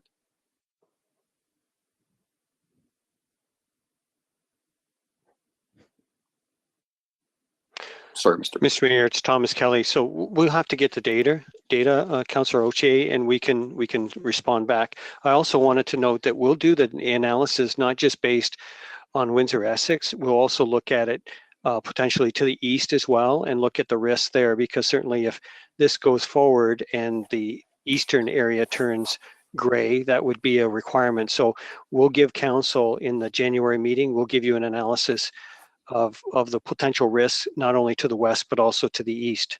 And there may be some in that realm that actually play in Chatham too. So, there is quite a bit of risk by putting this out there. There could be, potential reduction to several arenas, not just Wheatley or Tilbury. It could be several. Right. So we'll look into that. Yeah, definitely.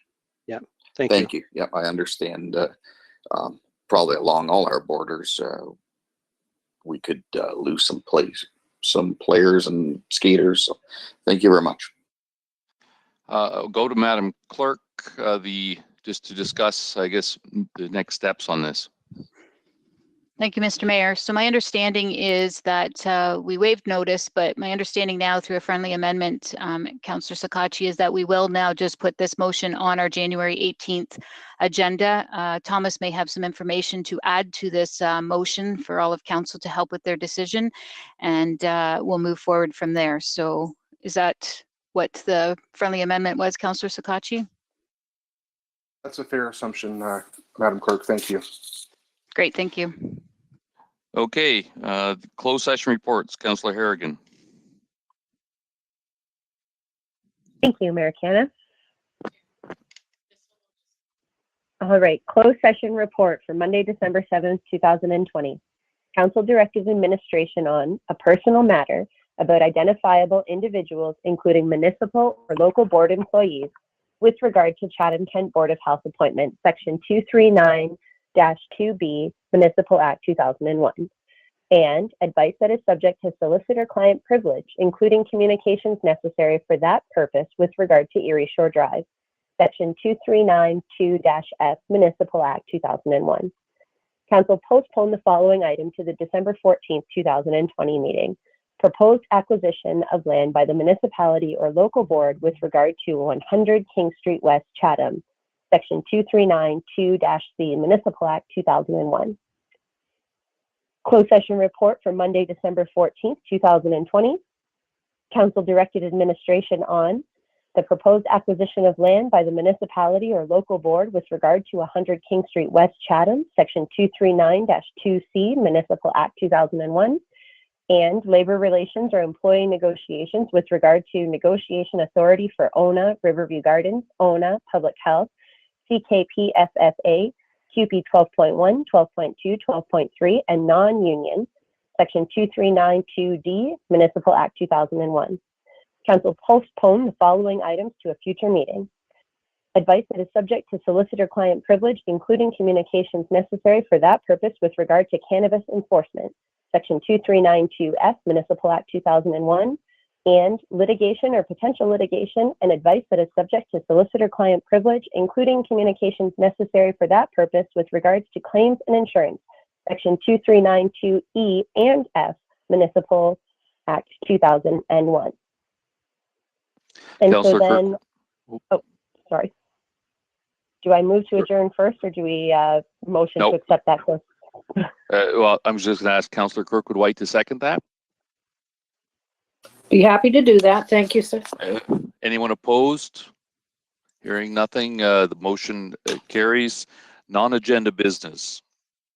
I'll start with one of the things that we'd all like to say.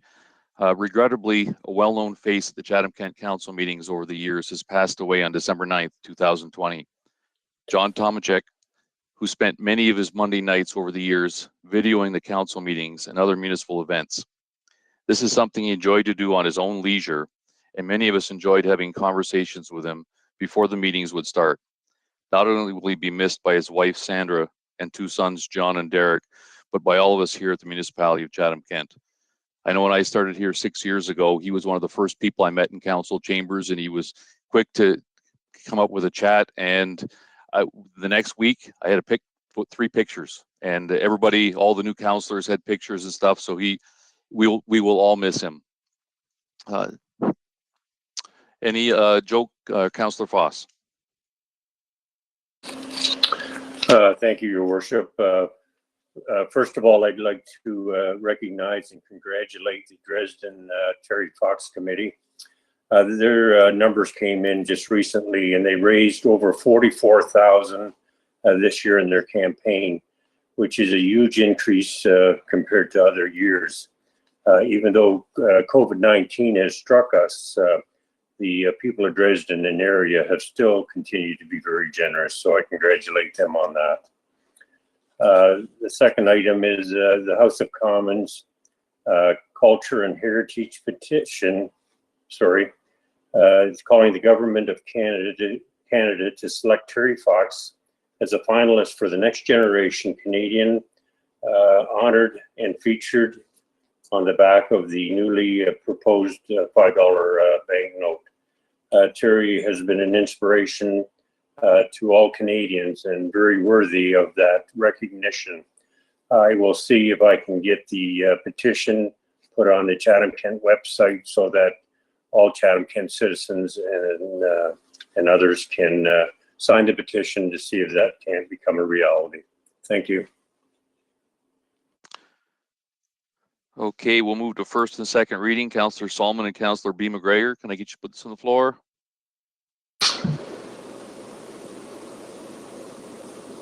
Happy to move or second that.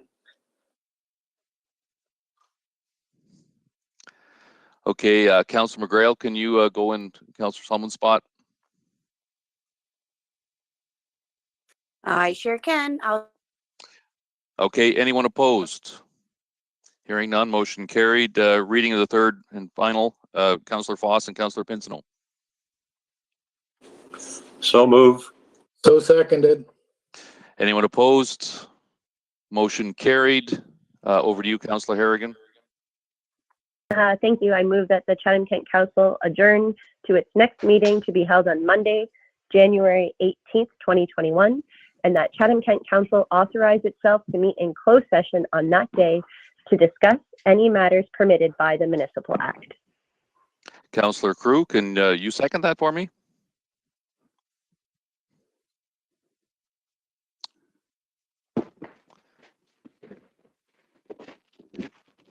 Okay, Councillor Hall. Happy to second it, Mayor Canada. Excellent. Anyone opposed?